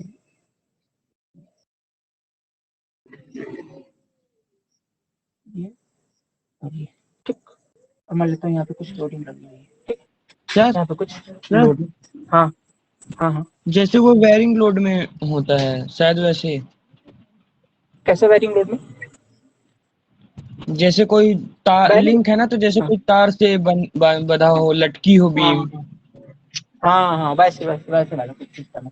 ये कोई फिक्स चीज है और उससे लिंक जोड़ करके दोनों चीजें आपस में लटकी हुई है, एक दूसरे से कनेक्टिंग है, लिंक टाइप का। ये जो सपोर्ट होते हैं यहाँ पे लगा दिए, मतलब क्या किया, जैसे मान लो कोई पार्ट है ना, और यहाँ से कोई पार्ट लटक रही है, इनको आपस में ज्वाइन करने के लिए यहाँ पास एक होल किया, एक होल यहाँ पे किया, और एक पट्टी से जोड़ दिया है। तो ये जो आपने यहाँ पे सपोर्ट प्रोवाइड कर दिया, ये आपका लिंक सपोर्ट। कैसा है, लिंक कर दिए दोनों को, मतलब ये वाली बीम को और ये वाली बीम को, जो दो सपोर्ट, ये वाली सपोर्ट लिंक कर रही है, ये वाली लिंक कर रही है, लिंक मतलब जोड़ने का काम कर रही है, इसलिए इसको बोलते हैं लिंक सपोर्ट। क्या बोलते हैं, लिंक सपोर्ट, है ना। ये आपका लिंक सपोर्ट हो गई, ओके। और ठीक है, अब इसके अंदर हमेशा लोडिंग आएगी, इधर तरफ ही आएगी, और कोई इसमें लोडिंग आती नहीं जनरली, है ना। और ये अगर बात करें इसकी, ठीक है, तो इसके अंदर ना ये आपका टोटल ट्रांसलेशन तो किसी डायरेक्शन में अलाउ नहीं है इसके अंदर, क्योंकि फिक्स है, ये भी एक प्रकार का हिंज है। तो ना तो डेल्टा एक्स, ना तो वाई एक्स डायरेक्शन में, ना तो वाई डायरेक्शन में है, ठीक है। किसी डायरेक्शन में डेल्टा एक्स नहीं है, बस ये है कि रोटेशन अलाउ करता है, ठीक है। रोटेशन को भी रोटेशन हर डायरेक्शन में अलाउ नहीं करता है, पर्टिकुलर ये एक डायरेक्शन, बस इसको ऐसे ऐसे घुमा सकते हैं। और ये अगर एक तरफ इस सपोर्ट की बात करें तो इसको एक डायरेक्शन में घुमा सकते हैं, ऐसा नहीं कि हिंज की तरह चार डायरेक्शन में। तो डेल्टा एक्स बस अलाउ रहता है, डेल्टा वाई नहीं, डेल्टा वाई अलाउ रहता है एक्चुअली, डेल्टा एक्स अलाउ नहीं रहता, क्योंकि एक्स डायरेक्शन के अबाउट तो अपन उसको नहीं घुमा सकते। डेल्टा वाई बस अलाउ रहता है इसके अंदर, दैट्स इट, और कुछ नहीं रहता है अलाउ, ठीक। और ये बात हो गई। और क्या है, अगला है आपका roller support, sorry slider support. अगला क्या है आपका, स्लाइडर सपोर्ट। अगला है आपका slider support. Slider support, slider support. Slider मतलब क्या होता है? स्लाइड करना है ना, फिसलना एक दूसरे के ऊपर। दो प्रकार से होता है स्लाइडर सपोर्ट। फर्स्ट होता है आपका हॉरिजॉन्टल स्लाइडर, हॉरिजॉन्टल स्लाइडर, और दूसरा होता है वर्टिकल स्लाइडर, वर्टिकल स्लाइडर। ठीक है, दो प्रकार का होता है, हॉरिजॉन्टल स्लाइडर और वर्टिकल स्लाइडर। ठीक, हॉरिजॉन्टल और वर्टिकल स्लाइडर। अब देखिए क्या है आपका हॉरिजॉन्टल स्लाइडर, वर्टिकल क्या है। देखिए क्या होता है, जैसे बोल देता हूँ कि आपका ये फिक्स सपोर्ट है, यहाँ पे बनाते हैं, यहाँ पे ये फिक्स सपोर्ट, ठीक है, और यहाँ पे आपने कुछ ऐसे छर्रे लगा दिए, कुछ कुछ गोल गोल पार्ट लगा दिया, और ये इधर साइड से फिक्स है, ठीक है। और इधर साइड मान लो तो कोई बीम आपकी, ये आपकी कोई बीम है ऐसे जुड़ी हुई इधर कहीं पे, ठीक है, इधर साइड ऐसे कोई बीम आपकी जुड़ी हुई, ठीक है, इधर जुड़ी हुई है, ये इधर मान लो तो कोई फिक्स वाला पार्ट, कुछ भी ऐसा इधर साइड कहीं जुड़ी होगी, अपने किस सपोर्ट से मतलब है। तो देख रहे हो ये क्या है, अब ये बताइए क्या ये यहाँ से ऐसा फिसल सकता है? क्योंकि देखिए ये ऐसे ऊपर नीचे फिसल सकता है ना, क्योंकि यहाँ पे आपको रोलर लगे हुए हैं, ये रोलर लगे हुए हैं, रोलर इसको अलाउ करेंगे ना, ये रोलर इसको अलाउ करेंगे कि ऊपर नीचे जा सकता है, वर्टिकली स्लाइड कर सकता है, फिसल सकता है। ये करेंगे नहीं करेंगे भाई साहब? ये जो रोलर लगे हुए हैं, ये जो रोलर लगे हुए हैं, ये इस बीम को अलाउ करेंगे कि ये ऊपर नीचे खिसक जाए। इस सपोर्ट की बात, इसको मत देखिए कभी, इसको ऐसे कर दीजिए, चलिए इसको मिटा दीजिए। अब आप बताइए क्या ये बीम को अलाउ करेंगे ना? बीम को अपन ऐसे खिसका सकते हैं, ऊपर ले जा सकते हैं, कर सकते हैं ना अलाउ, क्योंकि यहाँ पास तो रोलर लगे हुए हैं, रोल करके चले जाएंगे, है कि नहीं? इस प्रकार का सपोर्ट आपका वर्टिकल स्लाइडर कहलाता है। क्या कहलाता है? वर्टिकल स्लाइडर कहलाता है। ये केवल क्या करता है, ना तो किसी प्रकार का रोटेशन अलाउ करेगा, केवल ये वर्टिकल ट्रांसलेशन अलाउ करता है, वर्टिकल वो भी, ठीक है। तो मतलब डेल्टा एक्स अलाउ नहीं करता है, केवल डेल्टा वाई अलाउ करता है, ठीक है। और ना तो किसी प्रकार का थीटा एक्स अलाउ करेगा, और ना आपका थीटा वाई अलाउ करेगा। केवल क्या अलाउ करता है आपका? केवल अलाउ करता है डेल्टा वाई, मतलब वाई डायरेक्शन आप इसको खिसका सकते हो, बाकी ना तो आप इसको एक्स डायरेक्शन में, आप इसको ऐसे नहीं खींच सकते ना, थोड़ी ऐसे नहीं खींच ले जा सकते हो क्योंकि फिक्स है, ऐसे नहीं खींच सकते हो। ना तो आप इसको ऊपर घुमा सकते हो किसी एक्सिस के बाद, बस क्या कर सकते हो आप इसको, बस इसको आप ऊपर ऊपर नीचे खिसका सकते हो, मतलब वाई डायरेक्शन में आप इसको ट्रांसलेशन कर सकते हो इसका। हॉरिजॉन्टल स्लाइडर क्या होता है? हॉरिजॉन्टल ऐसे होता है, जैसे बोलता हूँ कि आपकी बीम ये है, इधर साइड कहीं फिक्स है ऐसे, ये ऐसे रोलर लगा दिया आपने, और ये इधर इधर इधर तरफ ऐसे कुछ फिक्स है, इधर साइड मान लो ऐसे फिक्स है। ये आपका जो है, ये आपका हॉरिजॉन्टल स्लाइडर, ये आपका हॉरिजॉन्टल स्लाइडर। अब ये क्या कर, ये कैसे अलाउ करेगा इसको? ये केवल सिर्फ इसको हॉरिजॉन्टल डायरेक्शन में ऐसे आप इस बीम को इधर खींच सकते हो और इधर खींच सकते हो, बस, ना तो सब घुमा सकते हो ना कुछ। तो ये अलाउ करता है केवल एक्स डायरेक्शन में rotation, translation, that's it. Y direction में कुछ नहीं, डेल्टा एक्स डायरेक्शन में कुछ नहीं, और delta Y theta Y direction में कुछ नहीं। मतलब अलाउ करेगा तो केवल डेल्टा एक्स डायरेक्शन में ट्रांसलेशनल मूवमेंट अलाउ करेगा, ठीक है। ये होता है आपका हॉरिजॉन्टल स्लाइडर। इस तरीके से हो गया आपका स्लाइडर सपोर्ट, दैट्स इट। ये हो गई बस सारी बात किसकी, ये सारी बात हो गई आपकी किसकी, सारी बातें हो गई सपोर्ट की, ठीक, सारी बातें हो गई किसकी, सपोर्ट की। ओके सर, हाँ जैसे ये पूछिए सपोर्ट पूछिए। फाउंडेशन है ना, मतलब अपना, हाँ तो इसको मतलब ये छर्रे टाइप से बनाते कैसे होंगे? मतलब ये सपोर्ट अभी तक तो फाउंडेशन नहीं होता दोस्त। देखिए फाउंडेशन जैसे मान लीजिए जितने कोई ब्रिज है ना, ब्रिज के पाए बनाए जाते हैं पहले, ऐसे एक ब्रिज हो गई, ये दूसरी ब्रिज के दो पाए हो गए, ठीक है। Yes sir. देखिए ब्रिज ब्रिज बनाने की टेक्निक कैसी, ये दो पहले पाए बनाए जाते हैं, उसकी जमीन पे पाए ऐसे खड़े कर दिए गए, ठीक है। इसके बाद क्या करते हैं, अब इसके ऊपर ला करके आपको ये स्लैब है, ये जो बीम स्लैब होती है ना ब्रिज की, इसको अलग से कास्ट किया जाता है, प्री टेंशनिंग कास्ट होती है, ठीक है। इसको पहले से अलग से कास्ट करते हैं और ला के इसके ऊपर रख देते हैं। तो इसके ऊपर डायरेक्टली रख करके इसके ऊपर इस तरह से गड्ढा बना करके और इसके ऊपर कुछ कुछ सपोर्ट रख देते हैं, सपोर्ट। अब ये रोलर और रॉकर सपोर्ट एक्चुअली में ऐसा नहीं होता जैसे दिखाई दे रहा है। इसकी जगह पता क्या करते हैं, इसकी जगह पे ऐसे कुछ अलग सा पार्ट ऐसे बना करके, ये तो बड़ा सा ऐसे कुछ लोहे का छर्रा टाइप ला के इसके ऊपर रख देंगे इस तरीके से यहाँ पे। अब इसके ऊपर ला करके आपकी स्लैब रख देंगे, ठीक है। या कि क्या करते हैं, कुछ कंक्रीट की पट्टी टाइप पे बना के रख देते हैं, ऐसे कंक्रीट का अलग से, ये और ये कंक्रीट का एक ब्लॉक टाइप का बना के रख देते हैं इस तरीके से, इस तरीके से कंक्रीट का सर ब्लॉक ला जिससे करके रख देते हैं। मूवमेंट हो सके, हाँ क्या बोलो? सर जिस चीज से मूवमेंट हो सके, मतलब कि वैसा। हाँ हाँ, मोमेंट का मतलब ये क्या, देखो अगर एकदम इसको फिक्स बना देंगे ना, तो गर्मी के टाइम पे बहुत ज्यादा जब टेम्परेचर होता है तो इनके अंदर भी एक्सपांशन होगा थोड़ा सा, मतलब टेम्परेचर का थोड़े थोड़े फैलेंगे ना। तो अगर एकदम आप इसको फिक्स कर दोगे तो क्या होगा, दरारें पड़ जाएंगी, फिर फैल ना पाएगा तो दरारें पड़ जाएंगी ना, तो अगर नहीं रोटेट नहीं ट्रांसलेशन नहीं यस कर सर। पाएगा ये, तो क्या हो जाएंगी, Yes, sir. दरारें पड़ जाएंगी। इसलिए ये सारे ब्रिज वगैरह को ऐसे ही बनाया जाता है कि मतलब ये इनके अंदर थोड़ा बहुत एक्सपांशन हो सके, दरारें वगैरह ना पड़े। इसलिए क्या करते हैं, ये सपोर्ट अलग से कास्ट कर लिया, इसके ऊपर 2 ब्लॉक रख दिए ऐसे, और इसके ऊपर ला करके बीम रख दी। इसलिए बोलते हैं ब्रिज हमेशा तैरता हुआ बनाया जाता है। बोलते हैं तैरता हुआ मतलब यही होता है कि हमेशा मूवमेंट कर सकता है या ट्रांसलेशन कर सकता है। ट्रांसलेशन मतलब इसके अंदर अगर एक्सपांशन होगा थोड़ा बहुत इधर जा सकता है, संकुचन होगा थोड़ा खिसक सकता है, क्योंकि फ्री है, इसके ऊपर इसने रिस्ट्रिक्ट नहीं है किसी चीज के लिए, ठीक है, इसलिए बनाया जाता है ऐसा। इस तरीके से सपोर्ट एक्चुअली फील्ड में ऐसे एकदम बनाते हैं और पढ़ते हैं हम लोग यहाँ ऐसे, ठीक है, इस तरीके से। अभी ऐसा कोई सपोर्ट आपने देखा होगा अपनी जिंदगी में, ठीक है, जिंदगी में देखा होगा, जैसे दरवाजा होता है, दरवाजा देखा आपने, दरवाजा क्या रहता है, ऐसा फिक्स रहता है, ऐसे आपका फिक्स रहता है, ठीक है, एकदम ऐसे कब्जा फिक्स रहता है ना, कब्जा जानते हो, दरवाजे का कब्जा ऐसे फिक्स रहता है। अब यहाँ पे आपका ऐसे Yes, दरवाजा sir. लगा हुआ है, अब इसको आप वर्टिकली रोटेट बस कर सकते हो, केवल वर्टिकली रोटेट। क्या उसको आप खींच सकते हो, ऐसे दरवाजे पकड़ के खींचो, क्या अपनी तरफ खींच लोगे, क्या ऐसा हॉरिजॉन्टली उठाओ, इस वर्टिकली उठाओ तो क्या चला जाता है वर्टिकल उठाने में, नहीं जाता, फिक्स है वो। क्या कर सकते हो आप उसको, क्या केवल आप उसको वर्टिकल डायरेक्शन में रोटेट कर सकते हो, ऐसे वर्टिकल डायरेक्शन में, या आप मान लो वर्टिकल एक्सिस है तो इसके अबाउट ऐसे रोटेट कर सकते हो दरवाजे को, ऐसे ऐसे खोल सकते हो बस। क्या आप उसको हॉरिजॉन्टली ऐसे घुमा सकते हो, नहीं। क्या आप उसको वर्टिकली उठा सकते हो, नहीं। क्या आप उसको हॉरिजॉन्टली धक्का दे सकते हो, नहीं, फिक्स है वो। क्या कर सकते हो, बस घुमा सकते हैं। तो ये एक हॉरिजॉन्टल, ये वर्टिकल हिंज है, क्या जो आप दरवाजे में यूज करते हो, एक प्रकार की वर्टिकल हिंज होती है। कौन सी होती है, वर्टिकल हिंज, दरवाजे में यूज करते हैं, ठीक है।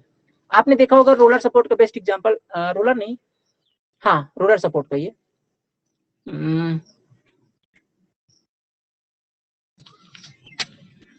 बता दो थोड़ा। आप वो देखा आपने, कीबोर्ड देखा है, कीबोर्ड का जो रखा रहता है उसको अपना स्लाइड करके बाहर निकालते हैं फिर चलाते हैं, Yes, sir. देखा Yes, sir. Yes, sir. ऐसे Yes, sir. स्लाइड करके आती है बाहर की तरफ, स्लाइड Yes, करके sir. आती है। वो किसका एग्जांपल पता Yes, है, sir. वो हॉरिजॉन्टल स्लाइडर का एग्जांपल, किसका एग्जांपल है, ये वाले के एग्जांपल। Horizontal देखो slider. ये क्या करेंगे, यहाँ पे मान लो यहाँ पास आपका कीबोर्ड रखा होता, तो क्या करते, इसको ऐसे खिसका देते आता, फिर खींच के ले आते, तो मतलब इसमें केवल हॉरिजॉन्टल डायरेक्शन में हो रहा है, क्या इसको ऊपर नीचे कर सकते हो, इसको भी नहीं कर सकते हो। तो ये किसका एग्जांपल है, आपका जो कीबोर्ड वाला पार्ट है वो हॉरिजॉन्टल स्लाइडर का एग्जांपल है, ठीक है।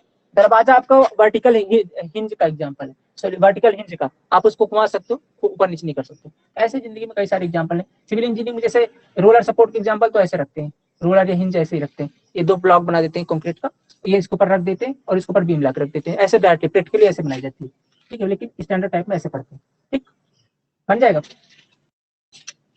तो इट्स ऑल अबाउट सपोर्ट। अब बात करेंगे लोड की, ठीक है, अब बात करेंगे एक टॉपिक लोड जो अपना क्लियर होगा, कोई दिक्कत नहीं सपोर्ट में और बीम में, बताइए। गया, यस No, से sir. क्लियर हो कोई गया। दिक्कत नहीं. चलिए अब चलते हैं अपन किसके अंदर, अब चलते हैं अपन बीम के अंदर, सॉरी लोड के अंदर। लोड कितने प्रकार का है, तीनों टॉपिक हो जाए फिर चलते हैं टॉपिक के अंदर। बहुत इंपॉर्टेंट चीजें, ये तीनों आगे थोड़ा आसानी होगी आगे पढ़ने में, क्या दिक्कत नहीं जाएगी।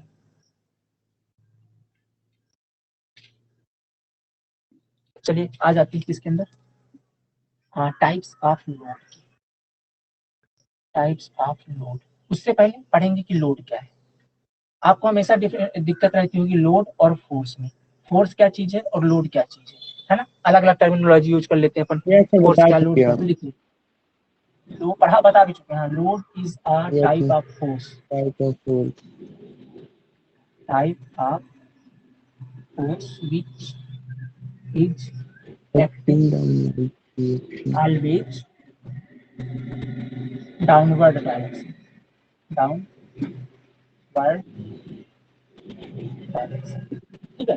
सिंपल से लोड का मतलब ये है कि देखो फोर्स क्या होता है आपका, फोर्स होता है आपका, force is a type of force, is a type of force which is acting always, which is acting in any direction, any direction, ठीक है, ये किसी भी डायरेक्शन में लग सकता है। अब देखिए फोर्स है, उसकी सिंपल से फोर्स की एग्जांपल क्या होता है, फोर्स अगर दिखाएं तो अपन डिनोट करते हैं एफ से, और एफ बराबर क्या होता है, न्यूटन के फर्स्ट लॉ के अकॉर्डिंग एफ बराबर M A, sorry second law के अकॉर्डिंग एफ बराबर एम ए, यही होता है ना। एम ए, एम क्या है आपका, एम है आपका द्रव्यमान मतलब मास, ए है आपका एक्सेलरेशन, क्या है, एक्सेलरेशन मतलब त्वरण। तो द्रव्यमान त्वरण तो क्या होता है, बल होता है आपका, किसी वस्तु, किसी द्रव्यमान की वस्तु को इतने त्वरण से एक जगह से दूसरे, इतने किसी वस्तु, फोर्स की डिफिनेशन ही क्या होती है यार, किसी द्रव्यमान की वस्तु में इतने का एक्सेलरेशन उत्पन्न कर दे वो बल कहलाता है ना, इतने जितने का भी एक एक्सेलरेशन उत्पन्न कर दे उसे बल बोलते हैं, ये होता है, एमए होता है। तो एम ए एफ बराबर एम ए होता है क्या आपका फोर्स, और एफ बराबर एम जी, जी ये क्या होता है आपका, ये लोड होता है। क्यों, क्योंकि अपन यहाँ पे ये यहाँ पे कौन सा है, ये त्वरण है, ये नॉर्मल एक्सेलरेशन है, और यहाँ पे जी क्या है आपका, ये ग्रेविटेशनल एक्सेलरेशन है।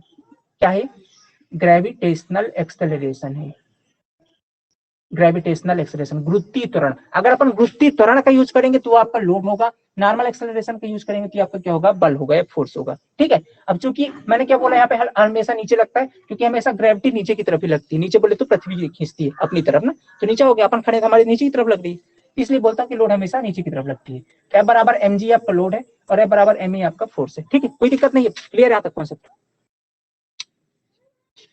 Yes sir. चलिए यस बढ़िया। सर। अब चलेंगे अपन टाइप्स, हाँ बोलिए, टाइप्स ऑफ लोड,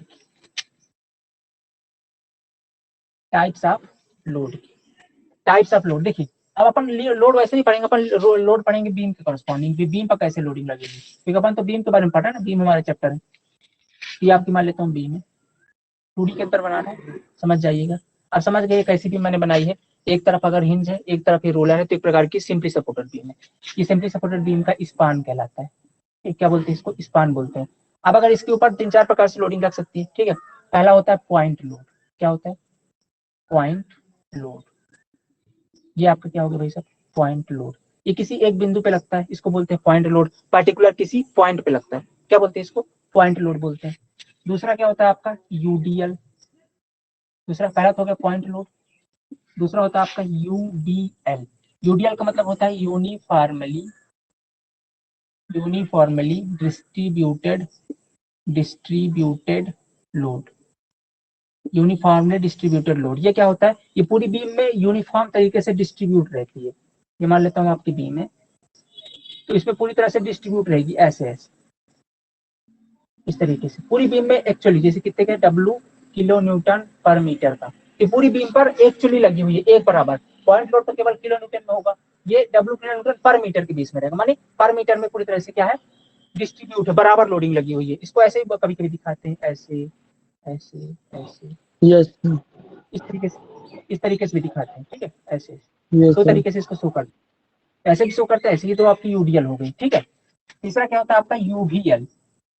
यूवीएल को बोलते हैं uniformly varying load, varying load. ठीक है, यूनिफॉर्मली वेरिंग लोड, वेरिंग का मतलब क्या होता है, जो वेरी करे, यूनिफॉर्मली हो मतलब वेरी करे, लेंथ के साथ वेरी करे। मान लेता हूँ आपकी ये बीम है, ये आपकी बीम है, ठीक है, तो इस तरीके से वेरी करे, इस तरीके से।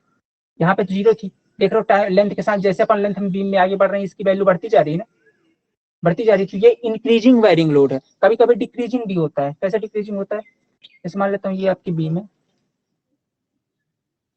इसमें डिक्रीजिंग भी हो सकता है, इधर साइड वैल्यू कम है, ऐसे हो सकता है, ये आपका डिक्रीजिंग हो गया। दो तरीके से होते हैं, यूनिफॉर्मली वेरिंग लोड, इंक्रीजिंग हो गया और डिक्रीजिंग हो गया। ठीक है, समझ में आया ना लोडिंग। ये आपका यूवीएल है, यहाँ पे 0 था, यहाँ पे W किलो न्यूटन का हो गया, W किलो न्यूटन का, तो 0 से लेकर के W किलो न्यूटन तक वेरी कर रही है, इसलिए इसको बोलते हैं यूनिफॉर्मली वेरिंग लोड। ठीक है, यूवीएल जो ना, इसका आपके बाद यूडीएल, यूवीएल। हाँ, इसके बाद होता है आपका कपल। क्या होता है आपका, एक और है कपल। ठीक है, तीसरा पॉइंट है, तीसरा चौथा चौथा, कपल। कपल क्या होता है, कपल एक प्रकार का मूवमेंट होता है। क्या होता है, कपल एक प्रकार का मूवमेंट होता है। जैसे बोल दो कि आपकी बीम है, इसी बिंदु पर, इस बिंदु पर ऐसा एक मूवमेंट लगा दिया आपने, जो केवल इस बिंदु पे लग रहा है। मान लो ये बिंदु ए है, ये बी है, तो इसी बिंदु पर एक प्रकार का कपल लग गया, मूवमेंट लग गया, जो इसको वहीं पर घुमाने का काम करेगा। अब इसी कारण पूरी बीम घूमेगी। ठीक है, इसको ऐसे दबाएगा, इधर साइड वाला उठेगा, तो ऐसे फिर पूरी बीम घूमेगी, पूरी बीम में रोटेशन पैदा कर देगा। तो ऐसे पार्ट को बोलते हैं कपल। ये एक प्रकार का है कपल। ये कुल मिलाकर के 4 प्रकार की लोडिंग आपको पूरी बीम के अंदर देखने को मिलेगी। या तो कहीं पे कपल लगा होगा, या तो कहीं पे पॉइंट लोड लगा होगा, या तो कहीं पे यूवीएल लगा होगा, या कहीं पे यूडीएल लगा होगा, या इन सब का थोड़ा सा मिक्सअप लगा हो सकता है, 2-4 मिक्स होकर लगे हो सकते हैं। इतने लोडिंग के आपको पूरी बीम के अंदर देखने को मिलेगी, पूरी बीम चैप्टर में। और इन्हीं लोडिंग के कारण ये सारी जो मन बार बार जनरल लोडिंग चिल्ला रहा था, इन्हीं यही लोडिंग, चूंकि सब अगर मिलकर लगना है तो जनरल लोडिंग हो गई, पार्टिकुलर एक लगेगा तो उसके नाम से बोलेंगे। तो इन लोडिंग के कारण कितने प्रकार की इंटरनल लोडिंग जनरेट होगी। जो अपन ने 6 प्रकार की इंटरनल लोडिंग पढ़ी है, उनमें से कौन कौन सी इंटरनल लोडिंग जनरेट होगी। अब चूंकि बीम के अंदर तो 2 इंटरनल लोडिंग होगी, एक तो शियर फोर्स, एक बेंडिंग मोमेंट। तो अब वो शियर फोर्स इन लोडिंग के कारण किस पार्टिकल पर कितनी होगी, पूरी लेंथ पर अगर बोलूं तो यहाँ पास कितनी होगी, यहाँ पास, तो उसके हिसाब से अपन हर पार्टिकल पर निकालेंगे और उसको मिला देंगे तो आपका शियर फोर्स कहला जाएगा, बेंडिंग मोमेंट। तो इस तरीके से अपन शियर फोर्स बेंडिंग मोमेंट बना करके देखेंगे कि कौन से पार्टिकल पर सबसे ज्यादा शियर फोर्स है, कौन से पर सबसे कम है, और हम एक्चुअली ये पता करेंगे किस पार्टिकल पर कितना शियर फोर्स है और कितना बेंडिंग मोमेंट है। ये कैसे निकालेंगे, जब अपन उसका शियर फोर्स और बेंडिंग मोमेंट बनाएंगे। पर हम लोग कैसे बनाएंगे, हमको पता होगा कि लोड कौन से प्रकार का है, इतने प्रकार की लोडिंग होगी, लोड के हिसाब से अपन उसका शियर फोर्स और बेंडिंग मोमेंट बनाएंगे और फिर उसके हिसाब से अपन डिजाइन करेंगे। तो अपन यहाँ सोम के अंदर सिर्फ शियर फोर्स और बेंडिंग मोमेंट डायग्राम बनाते हैं, डिजाइन अपन करते हैं कहाँ, आरसीसी के अंदर। आरसीसी के अंदर फिर अपन डिजाइन करते हैं कि अच्छा बीच में इसके शियर फोर्स, सॉरी बीच में आपका बेंडिंग मोमेंट मैक्सिमम आ रहा है, तो यहाँ पास आप जो स्टील रॉड है वो ज्यादा डालो, ठीक है, वहाँ पे स्टील रॉड मोटे मोटे डालो बढ़िया तरीके से, क्योंकि फेल ना हो, क्योंकि बेंडिंग मोमेंट सबसे ज्यादा यहीं पे आ रहा है। शियर फोर्स कहाँ सबसे ज्यादा आ रहा है, शियर फोर्स सबसे ज्यादा सपोर्ट पे आ रहा है, तो सपोर्ट पर थोड़े बार को बेंड कर दो, एक ही थोड़ा वहां पे कुछ और जुगाड़ करो, शियर इन्फोर्समेंट डालो, तो सब कुछ सपोर्ट के पास, तो वो करेंगे अपन आरसीसी के अंदर। यहाँ से कॉन्सेप्ट पढ़ते हैं, कैलकुलेट करना सीखते हैं, तो डिजाइन कहाँ करते हैं, आरसीसी के अंदर। तो ये बनेगा तभी तो डिजाइन कर पाओगे। अब समझो कितना इंपॉर्टेंट है सोम, समझना। अगर ये नहीं बनेगा, मतलब आप जब कैलकुलेट ही नहीं कर पाओगे तो डिजाइन कैसे करोगे, खुद सोचो ना। तो आपको सोम सीखना कितना ज्यादा जरूरी है, क्योंकि जब यहाँ आप कैलकुलेट करोगे शियर फोर्स, तभी तो आप कैलकुलेट करके फिर उसको डिजाइन करोगे। तो आपको कैलकुलेट करते नहीं पता तो डिजाइन कैसे करोगे, इसलिए इंपॉर्टेंट है दोस्त, बहुत ज्यादा इंपॉर्टेंट है सोम। और सोम के बाद फिर अगर सोम नहीं बनेगा तो पूरी सिविल इंजीनियरिंग नहीं बनेगी, ठीक है, और सॉइल नहीं बनेगा तो फिर सब बनते रहा है, ठीक है। इसलिए जरूरी है ये चैप्टर, आप ये सब्जेक्ट आपके लिए। चलिए, तो आई थिंक ये समझ में आ गया ना सारी चीज, कोई दिक्कत यहाँ तक? नो सर, कोई दिक्कत नो नहीं। सर। कोई दिक्कत नहीं, यहाँ तक सब कुछ क्लियर ना। अपना नेक्स्ट टॉपिक है, यस सर। हाँ,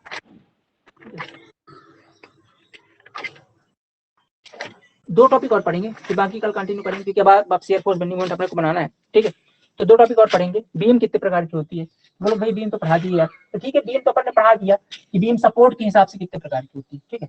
सपोर्ट के हिसाब से सिंपली सपोर्टेड हो गई, कैंटिलीवर हो गई, सपोर्ट के हिसाब से होती है। अगर जनरली पूछे कि बीम कितने प्रकार की है, लोडिंग कंडीशन के हिसाब से, ठीक है, कि या कि डिटर्मिनेसी के हिसाब से, किसके हिसाब से, डिटर्मिनेसी के हिसाब से कितने प्रकार की होती है, ठीक है, डिटर्मिनेसी के हिसाब से कितने प्रकार की होती है, वो अपन पढ़ेंगे यहाँ पे, ठीक है। देखिए, मैं आपको बीम का प्रकार समझाऊं उससे पहले एक चीज समझाना चाहता हूँ, static equilibrium equation. Equilibrium equation, देखो अपन सिविल इंजीनियरिंग के अंदर इस चीज को मान के चलते हैं पहला, कि जो हमारी चीज है ना, जो जितना भी हमारी स्ट्रक्चर है, वो सभी इस स्टैटिक इक्विलिब्रियम इक्वेशन को फॉलो करते हैं, ठीक है। अपन ये ऐसा मान के चलते हैं पूरी सिविल इंजीनियरिंग के अंदर, ये जो हमारे जितने भी स्ट्रक्चर है वो स्टैटिक इक्विलिब्रियम इक्वेशन को फॉलो करते हैं। अब ये क्या चीज होती है, ये होती है कि हमारा जो बीम है ना वो पूरी तरह से स्टैटिक है। क्या है, हमारा जो स्ट्रक्चर पूरी तरह से स्टैटिक है, उसमें किसी प्रकार का रोटेशन नहीं होगा कभी, ना किसी प्रकार का कभी ट्रांसलेशनल मूवमेंट होगा। मतलब ना तो बीम कभी एक जगह से दूसरे जगह तक खिसकेगी, ना तो घूमेगी, कभी नहीं, बनने के बाद कभी नहीं। आपने कभी अपना घर देखा है कि थोड़ी बहुत उसके अंदर ट्रांसलेशनल हो जाए, आपने अपने घर को कभी ऐसा थोड़ा सा खिसका सको या थोड़ा सा घुमा सको, कभी ऐसा होता है क्या, नहीं होता ना। नो तो सर। क्या है, पूरी तरह से स्टैटिक होती है, तो स्टैटिक इक्विलिब्रियम इक्वेशन को फॉलो करती है सारी चीज। ये क्या चीज होती है, ये चीज ऐसी होती है, देखो 2D के अंदर ये होती है एक्चुअली में 3, ठीक है, और 3D के अंदर होती है एक्चुअली में 6। 3D के अंदर क्या होती है, 6। 2D के अंदर 3 कौन कौन सी, समीशन ऑफ एफ एक्स बराबर 0, समीशन ऑफ एफ वाई बराबर 0, और summation of M Z equal to 0। ये 3 चीजें होती है किसके अंदर भाई साहब, 2D के अंदर। और 3D के अंदर 6 होती हैं, समीशन ऑफ एफ एक्स बराबर 0, समीशन ऑफ एफ एक्स बराबर 0, समीशन ऑफ एफ वाई बराबर 0, summation of F Z equal to 0, summation of M X equal to 0, summation of M Y equal to 0, और summation of M Z equal to 0। ये होती है आपकी 6 किसके अंदर, 3D के अंदर, और ये होती है 3 2D के अंदर। अब ये क्या चीज है, समीशन ऑफ एफ एक्स को 0 का मतलब क्या है, कि जो समीशन होगा, जैसे बोलूं कि आपकी कोई ये कोई स्ट्रक्चर है, ठीक है, ये कोई स्ट्रक्चर मान लो ऐसे, ठीक है, ये आपका कोई स्ट्रक्चर है, ये कोई स्ट्रक्चर है। अब इसमें जो हॉरिजॉन्टल डायरेक्शन में फोर्स लग रहा है ना, हॉरिजॉन्टल डायरेक्शन मान लो F1 फोर्स लग रहा है, तो इसका जो सम होगा, सम का मतलब होता है कि अच्छा इस डायरेक्शन में, ये देखो हॉरिजॉन्टल की भी हमेशा 2 डायरेक्शन होती है, वर्टिकल की हमेशा 2 डायरेक्शन। अगर मैं बात करूं हॉरिजॉन्टल की, तो अगर आप इधर साइड जा रहे हो तो इसकी पॉजिटिव हॉरिजॉन्टल है, अगर इसके विपरीत जा रहे हो तो इसका निगेटिव है। तो अगर मैं इसका सम निकालूंगा तो आप पॉजिटिव और निगेटिव दोनों को ऐड कर दो तो इसका मिलेगा समीशन, ठीक है। मतलब पॉजिटिव एक्स डायरेक्शन को पर कितने फोर्स लग रहे हैं और निगेटिव एक्स डायरेक्शन पे कितने फोर्स लग रहे हैं, दोनों को आप कैलकुलेट कर लो जोड़ करके, तो वो उनका जो सम आता है, उनकी जो वैल्यू आती है वो उसका समीशन कहलाता है। ऐसे देखेंगे, अच्छा पॉजिटिव एक्स डायरेक्शन में तो F1 लग रहा है, ऐसा विपरीत डायरेक्शन मतलब निगेटिव एक्स डायरेक्शन में आपका F2 लग रहा है, तो जिसका समीशन होगा ना, समीशन ऑफ एक्स डायरेक्शन में, ये होगा आपका F1 पॉजिटिव वाला और माइनस का F2, ठीक है। और इसकी वैल्यू हमेशा क्या आनी चाहिए, 0 आनी चाहिए, मतलब जितना फोर्स आपका F1 लग रहा है जितना F2 लग रहा है हमेशा बराबर होना चाहिए, है ना। क्योंकि बराबर होगा क्या, जैसे आप खड़े हो ना, आपको कोई इधर पॉजिटिव एक्स डायरेक्शन से थोड़ा धक्का दे रहा है और दूसरा वाला आपको निगेटिव एक्स डायरेक्शन से धक्का दे रहा है, और मान लो दोनों धक्का बराबर दे रहे हैं, तो क्या अपनी जगह से आप हिलोगे, बताइए मेरे को, नहीं हिलोगे, आप तो स्थायी खड़े हो। आप किसी ने ज्यादा धक्का दे दिया तो आप हिल जाओगे इधर की तरफ, लेकिन अगर दोनों बराबर दे रहे हैं, दोनों बराबर मतलब दोनों को अगर घटाओगे तो क्या आएगा, 0 आएगा, है ना। दोनों बराबर मतलब दोनों 0 है, तो अगर आप खड़े हो तो आप क्या हो, स्टैटिक एकदम। इसलिए मान के चलते हैं कि एक्स डायरेक्शन में जो समीशन होना चाहिए क्या, 0, मतलब दोनों बराबर लगाने चाहिए ताकि किसी प्रकार का ट्रांसलेशनल मोमेंट ना आए। पहला बात क्लियर होगी ना, पहली बात क्लियर, मतलब ये जो F1 है और ये जो F2 है ये दोनों आप बराबर लगाइएगा, ठीक है। मतलब समीशन आप Fx है माने पॉजिटिव एक्स डायरेक्शन में जो फोर्स लग रहा है और निगेटिव एक्स डायरेक्शन में, ये दोनों हमेशा बराबर रखिएगा। बराबर इसलिए ताकि इन दोनों की जो वैल्यू आए, रिजल्टेंट आए, वो हमेशा 0 आए, ताकि किसी प्रकार का ट्रांसलेशनल मूवमेंट जनरेट ना हो, किसी प्रकार का ट्रांसलेशनल मूवमेंट जनरेट ना हो, ठीक है, ट्रांसलेशनल मूवमेंट जनरेट ना हो। ओके, क्लियर है तक कॉन्सेप्ट? यस सर क्लियर है। ऐसे ही सबके अंदर होता है, ऐसे ही वाई के अंदर भी summation of Y, Y direction में सेम चीज, यहाँ पे अगर एफ वाई लग रहा है तो नीचे की तरफ जा रहा है, तो अगर इसको अपन पॉजिटिव वाई डायरेक्शन मानेंगे तो इसके विपरीत ऊपर की ओर निगेटिव वाई डायरेक्शन होगा, ठीक है, निगेटिव वाई डायरेक्शन। तो पॉजिटिव वाई डायरेक्शन और निगेटिव वाई डायरेक्शन का रिजल्टेंट, रिजल्टेंट बोले तो मतलब उसका समीशन, पॉजिटिव और निगेटिव दोनों को सॉल्व करो तो जो वैल्यू आई वो कितनी होनी चाहिए, 0, मतलब वाई और ये पॉजिटिव और निगेटिव की तरफ जो फोर्स लग रहे हैं वो दोनों बराबर होनी चाहिए, यही बराबर होनी चाहिए, तभी इनकी वैल्यू 0 आएगी। बराबर होंगे तभी ना 0 आएगी, आप खुद ही सोचो ना यहाँ पे, अगर F1 और F2 बराबर नहीं होंगे तो 0 कैसे आएगी। वैसे अगर F1 की वैल्यू 10 है, F2 की वैल्यू 8 है, तो फिर तो 2 आ गई, 0 कहाँ आई, मतलब F2 की वैल्यू को भी 10 होना होगा तभी इनकी वैल्यू 0 आएगी ना। 0 मतलब दोनों तरफ से बराबर फोर्स लगाओ ताकि किसी प्रकार का ट्रांसलेशनल मूवमेंट जनरेट ही ना हो, तो सेम चीज होती है। अब ये बात आ रही है एमजेड की, एमजेड क्या है आपका, जेड एक्सिस के अबाउट मूवमेंट, जेड एक्सिस के अबाउट मूवमेंट। तो बोलोगे यार भैया बात ये बताइए मेरे को, आप पढ़ा रहे हो 2D वाला, समझिएगा ध्यान से, आप लिए हो 2D, Fx और Fy तो समझ में आता है, ये mz का क्या कॉन्सेप्ट है, जेड एक्सिस तो होती नहीं 2D के अंदर, आएगा ना माइंड में, है ना, आएगा क्वेश्चन कि नहीं भैया जेड एक्सिस कहाँ से, आप चलो मूवमेंट मान लो mx के अबाउट लेते तो भी सही था, अगर आप मूवमेंट my के अबाउट लेते तो भी सही था, पर ये आपने दोनों को छोड़ दिया और ये mz को क्यों ले लिया, आएगा माइंड में नहीं आएगा ये क्वेश्चन, कि आपने दोनों को छोड़ करके एमजेड को क्यों लिया, एमजेड के अबाउट मूवमेंट क्यों चूज किया। क्योंकि दोस्तों देखो होता क्या है एक्चुअली, ऐसे समझिएगा, ये आपका एक्स एक्सिस होती है, ये वाई एक्सिस होता है और ये जेड एक्सिस होती है, ये आपका एम एक्स मतलब एक्स एक्सिस के अबाउट मूवमेंट, ये एम वाई एक्सिस के अबाउट मूवमेंट और ये एम जेड एक्सिस के अबाउट मूवमेंट है। तो जब हम लोग ये जो बीम होती है ना 2D के अंदर, जब बीम बेंड होती है, जैसे ये 2D है, 2D के अंदर जब बीम बेंड होती है ना, 2D के अंदर जब बीम बेंड होती है, ये वाला पार्ट ये आपकी बीम है, तो ये तो एमएक्स तो बेंड करने का काम ही नहीं करता, अपन तो बेंडिंग की बात कर रहे हैं, तो एमएक्स, अब चूंकि बीम की बात क्यों कर रहे हैं, क्योंकि बीम के अंदर तो बेंडिंग आती है, दिमाग लगाइएगा ना। एमएक्स को देखो तीन चीजें अपने पास, एमएक्स है, एम वाई है और एमजेड है। एमएक्स को हमने छोड़ दिया क्योंकि ये बेंड करता नहीं है, क्योंकि ये घुमाता है, टॉर्क आता है, टॉर्क, और बीम के अंदर टॉर्सन आता नहीं, बीम के अंदर आती है बेंडिंग, एमएक्स आती नहीं बीम के अंदर, पढ़ा ना, याद करिए, तो अभी पे पढ़ा कि यार बीम के अंदर तो केवल क्या आएगा, बेंडिंग और सीआर, और बेंडिंग तो दो ही देते हैं, बेंडिंग एम वाई और एमजेड देते हैं, तो एमएक्स का काम तो पहले ही खत्म हो गया, अब बचा एम वाई और एमजेड। अब 2D के अंदर तो फिर भैया इस कॉन्सेप्ट के हिसाब से एम वाई आना चाहिए था, क्योंकि अगर आप बेंडिंग ही ले रहे हो तो आना एम वाई चाहिए था, फिर आपने एमजेड क्यों ले लिया, आएगा बात की नहीं दिमाग में, है ना, ऐसा ख्याल आता होगा ना कभी कभी, है तो ये बताइए एम वाई को क्यों छोड़कर एमजेड क्यों ले लिया। तो देखो दोस्तों, एम वाई मतलब ये वाला डायरेक्शन, तो इसके अबाउट जो मूवमेंट लग रहा है, ये इसको बेंड करता है, लेकिन वो हमको दिखता 3D के अंदर है। कहाँ दिखता है, जब अपन 3D के अंदर देखेंगे, एक्चुअली ये देखो ऐसे मान लो ना, ऐसे अभी वाई एक्सिस है, ये बेंड करेगा तो ये बीम ऊपर की तरफ उठेगी, देखो ऐसे ऐसे घुमाएगा ना, ऐसे लग रहा है एक्चुअली, ये बीम ऐसे ऊपर लग रही है, ये घुमाएगा तो ये बीम ऊपर की तरफ ऐसे उठेगी, ऐसे ये बीम बेंड करेगा तो ऊपर की ओर उठेगी, तो ये हमको दिखाई कहाँ देता है 2D के अंदर, लेकिन जो जेड एक्सिस के अबाउट है, जेड एक्सिस इस पे ऐसे लगाती है, ऐसे इस तरीके से, तो ये बीम को ऐसे बेंड करेगा, ऐसे जेड एक्सिस, तो हमको 2D के अंदर जेड एक्सिस के अबाउट जो मूवमेंट लग रहा है उसके कारण जो बेंडिंग होती है वो दिखाई देती है। अगर आपकी बीम कभी आपको ऐसी बेंड होती हुई दिख जाए ना इस तरीके से, तो ये समझिएगा कि भैया जो ये बेंड हुआ है ना, ये एम वाई के कारण नहीं दिख रहा, ये हमको दिख रहा है एम जेड के कारण, किसके कारण? एम जेड के कारण हुआ बेंडिंग दिख रही, क्योंकि जो मोमेंट एम जेड डायरेक्शन में लग रहा था ना, उसके कारण जो बेंडिंग हुई थी वो हमको दिख रही जेड डायरेक्शन में।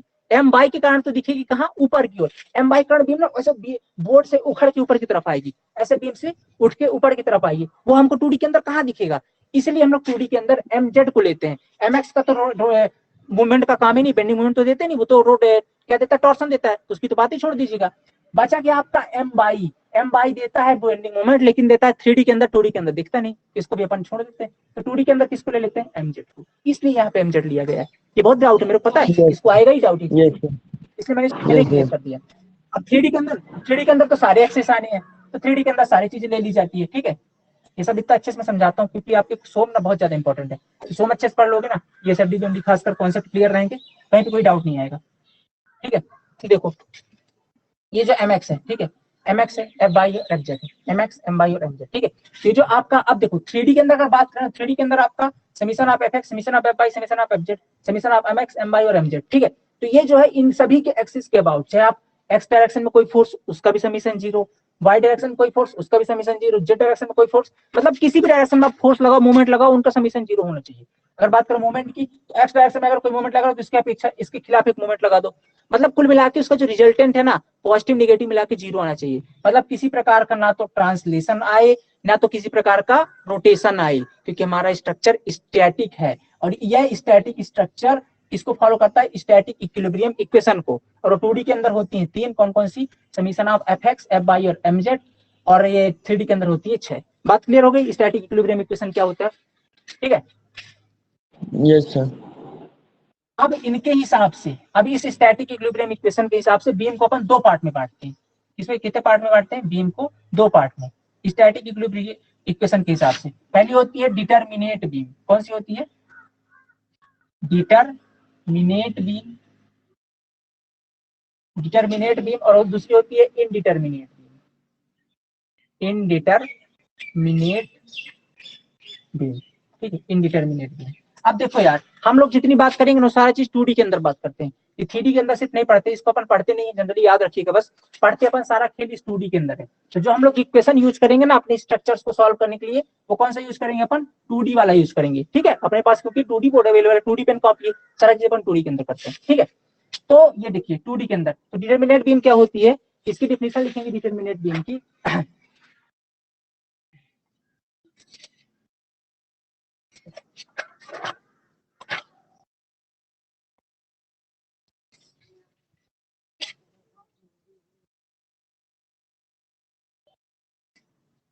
ठीक है, लिखिए डिटरमिनेट बीम लिखिए। It is a beam. It is beam that which all support reaction, ठीक है, all support reactions are found out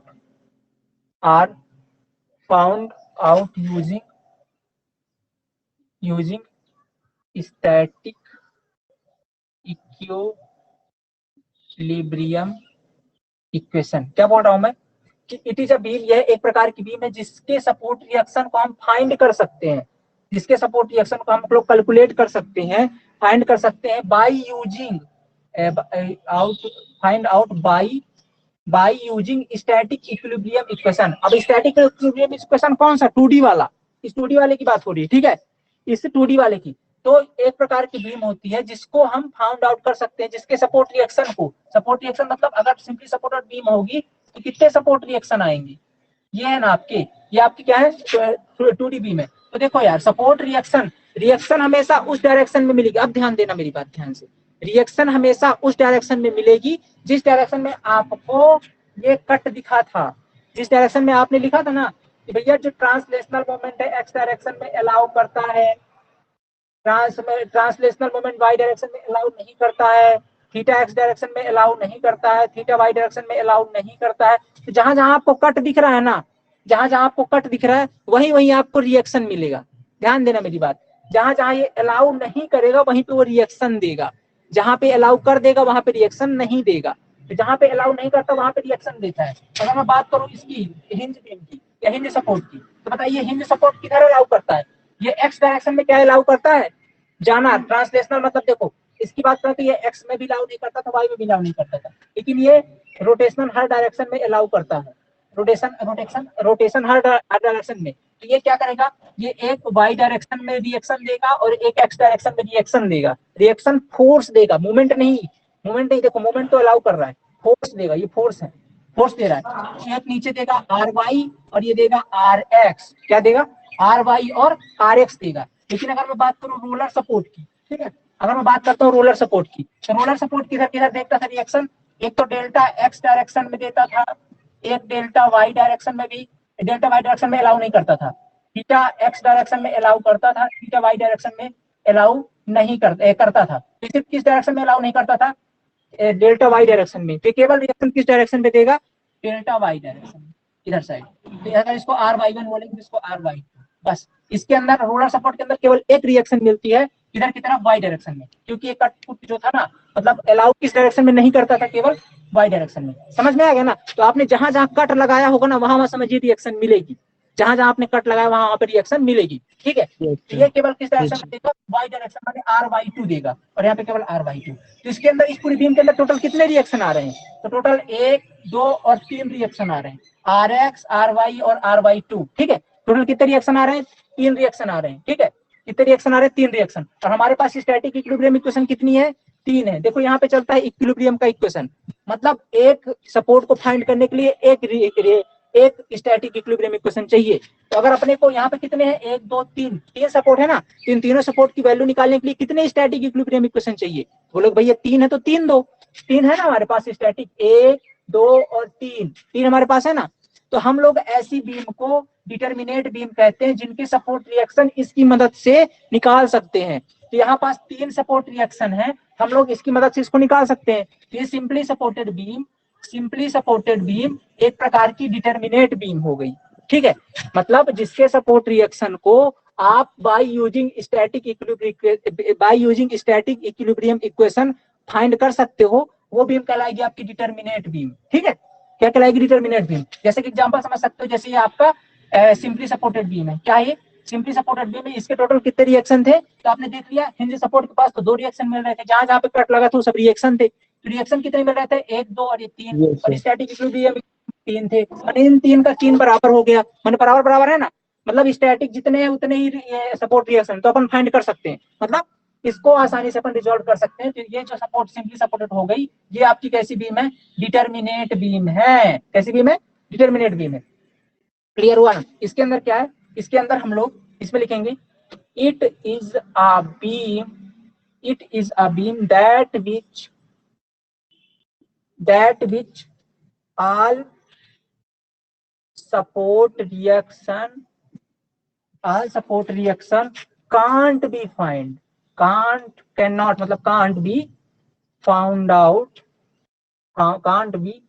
found out by using static equilibrium equation. ठीक है, जहां हम लोग स्टैटिक इक्विलिब्रियम इक्वेशन का यूज करके सारे सपोर्ट रिएक्शन फाइंड नहीं कर सकते, लिखा ना, कांट बी फाइंड, जिसको हम लोग यूज नहीं कर सकते, ऐसी बीम क्या कहलाएगी, इनडिटर्मिनेट। बोलो कि भाई यार ऐसी कौन सी बीम है जिसको अपन फाइंड नहीं कर सकते हैं, तो देखो दोस्तों है, यहाँ पे तो हम लोगों ने समझ लिया सिंपली सपोर्टेड। ऐसी और जितनी बीम होंगी आप लोग खुद टेस्ट करिएगा, क्या कैंटिलीवर बीम डिटर्मिनेट बीम है, क्या कंटिन्यूअस बीम है, तो ऐसा करके आप उनके सपोर्ट रिएक्शन देखिए करिएगा।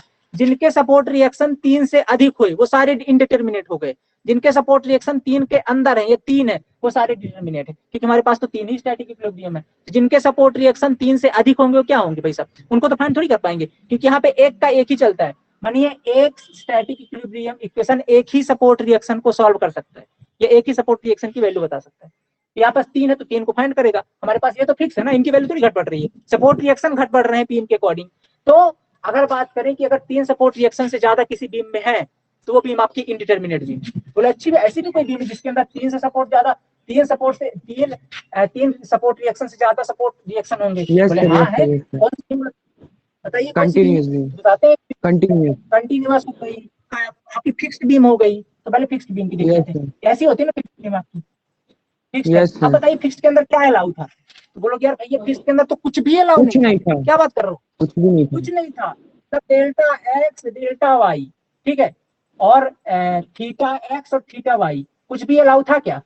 बोलो नहीं था यार, कुछ भी नहीं था, सभी जगह कट लगा हुआ था, है ना, सभी जगह कट।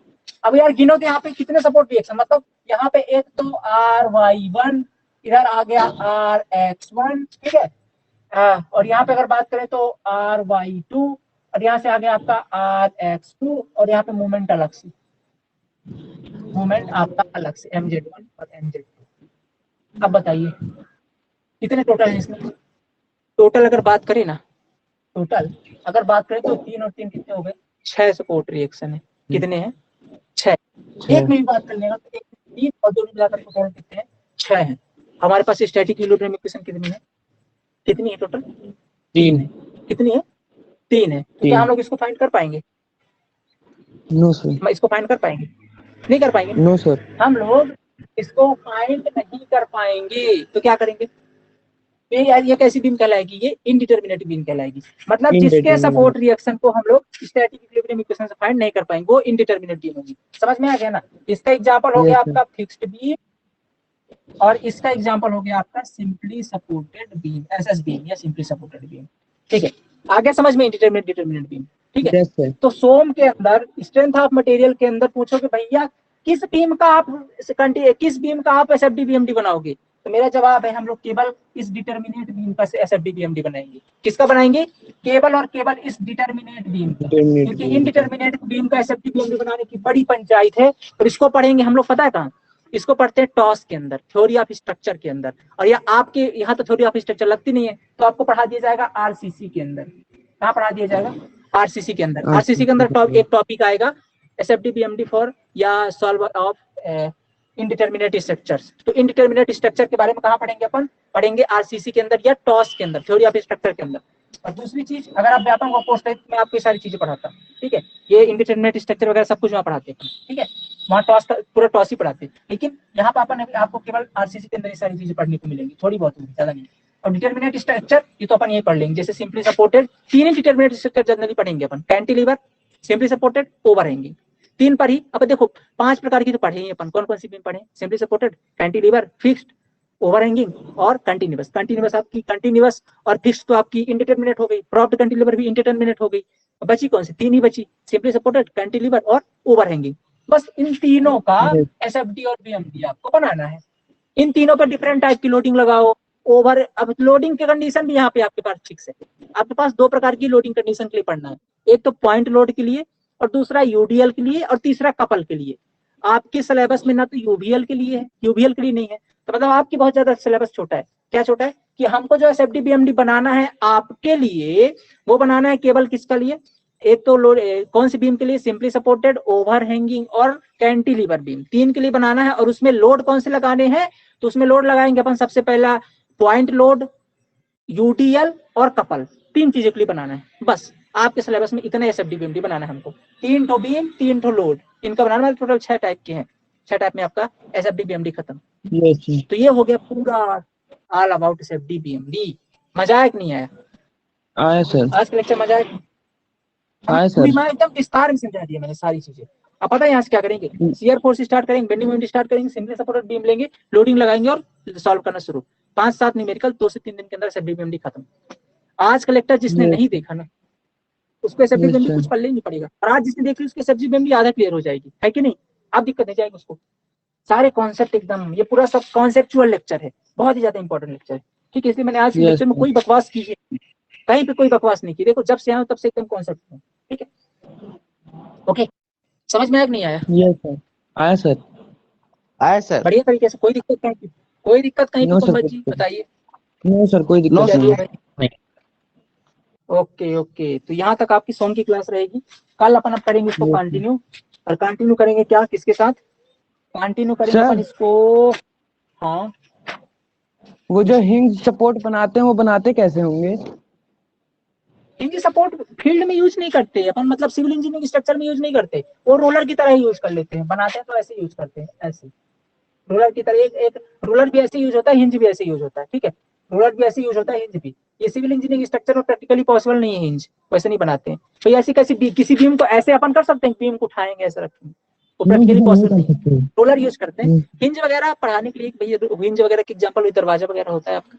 ठीक है, हिंज वगैरह सिविल इंजीनियरिंग में यूज नहीं होती, ठीक है। वो फिर यूज करते हैं अगर उसको, तो ऐसे एज ए रोलर यूज करते हैं, रोलर ऐसे एक ऐसे कंक्रीट का ब्लॉक लग देते हैं लाके, प्रैक्टिकली बोल रहा हूँ, ठीक।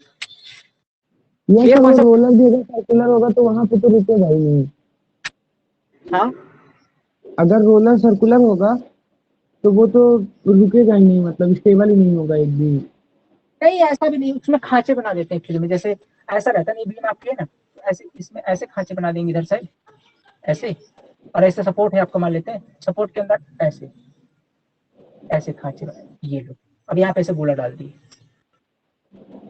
ये अब कहाँ जाएगा ये, थोड़ा बहुत इधर उधर खिसकता रहता है दम से, ऐसे खांचे में सेट कर देते हैं, ठीक है, अगर यूज भी करते हैं तो। बाकी जनरली आजकल प्रैक्टिकली ये वाला यूज नहीं होता है यार, ये वाला यूज होता है, ऐसे रख देते कंक्रीट का ब्लॉक, दैट्स इट।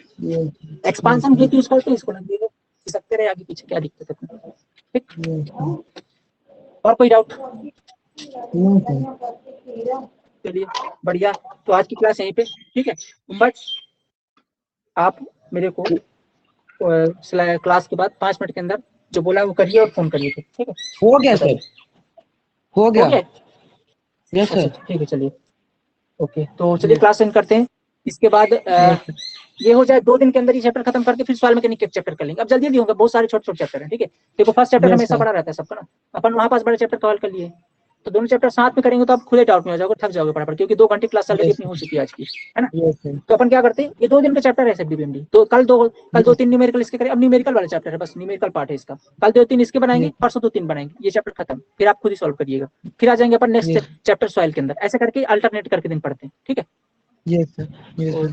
लगे रहिए आप दोनों, अच्छी मेहनत करिए, ठीक है, समझ में आ जाएगा पूरा कॉन्सेप्ट, हो जाएगा सारी चीजें, क्योंकि SFDBMD क्वेश्चन आएगा ही, तो SFDBMD न्यूमेरिकल बनेंगे।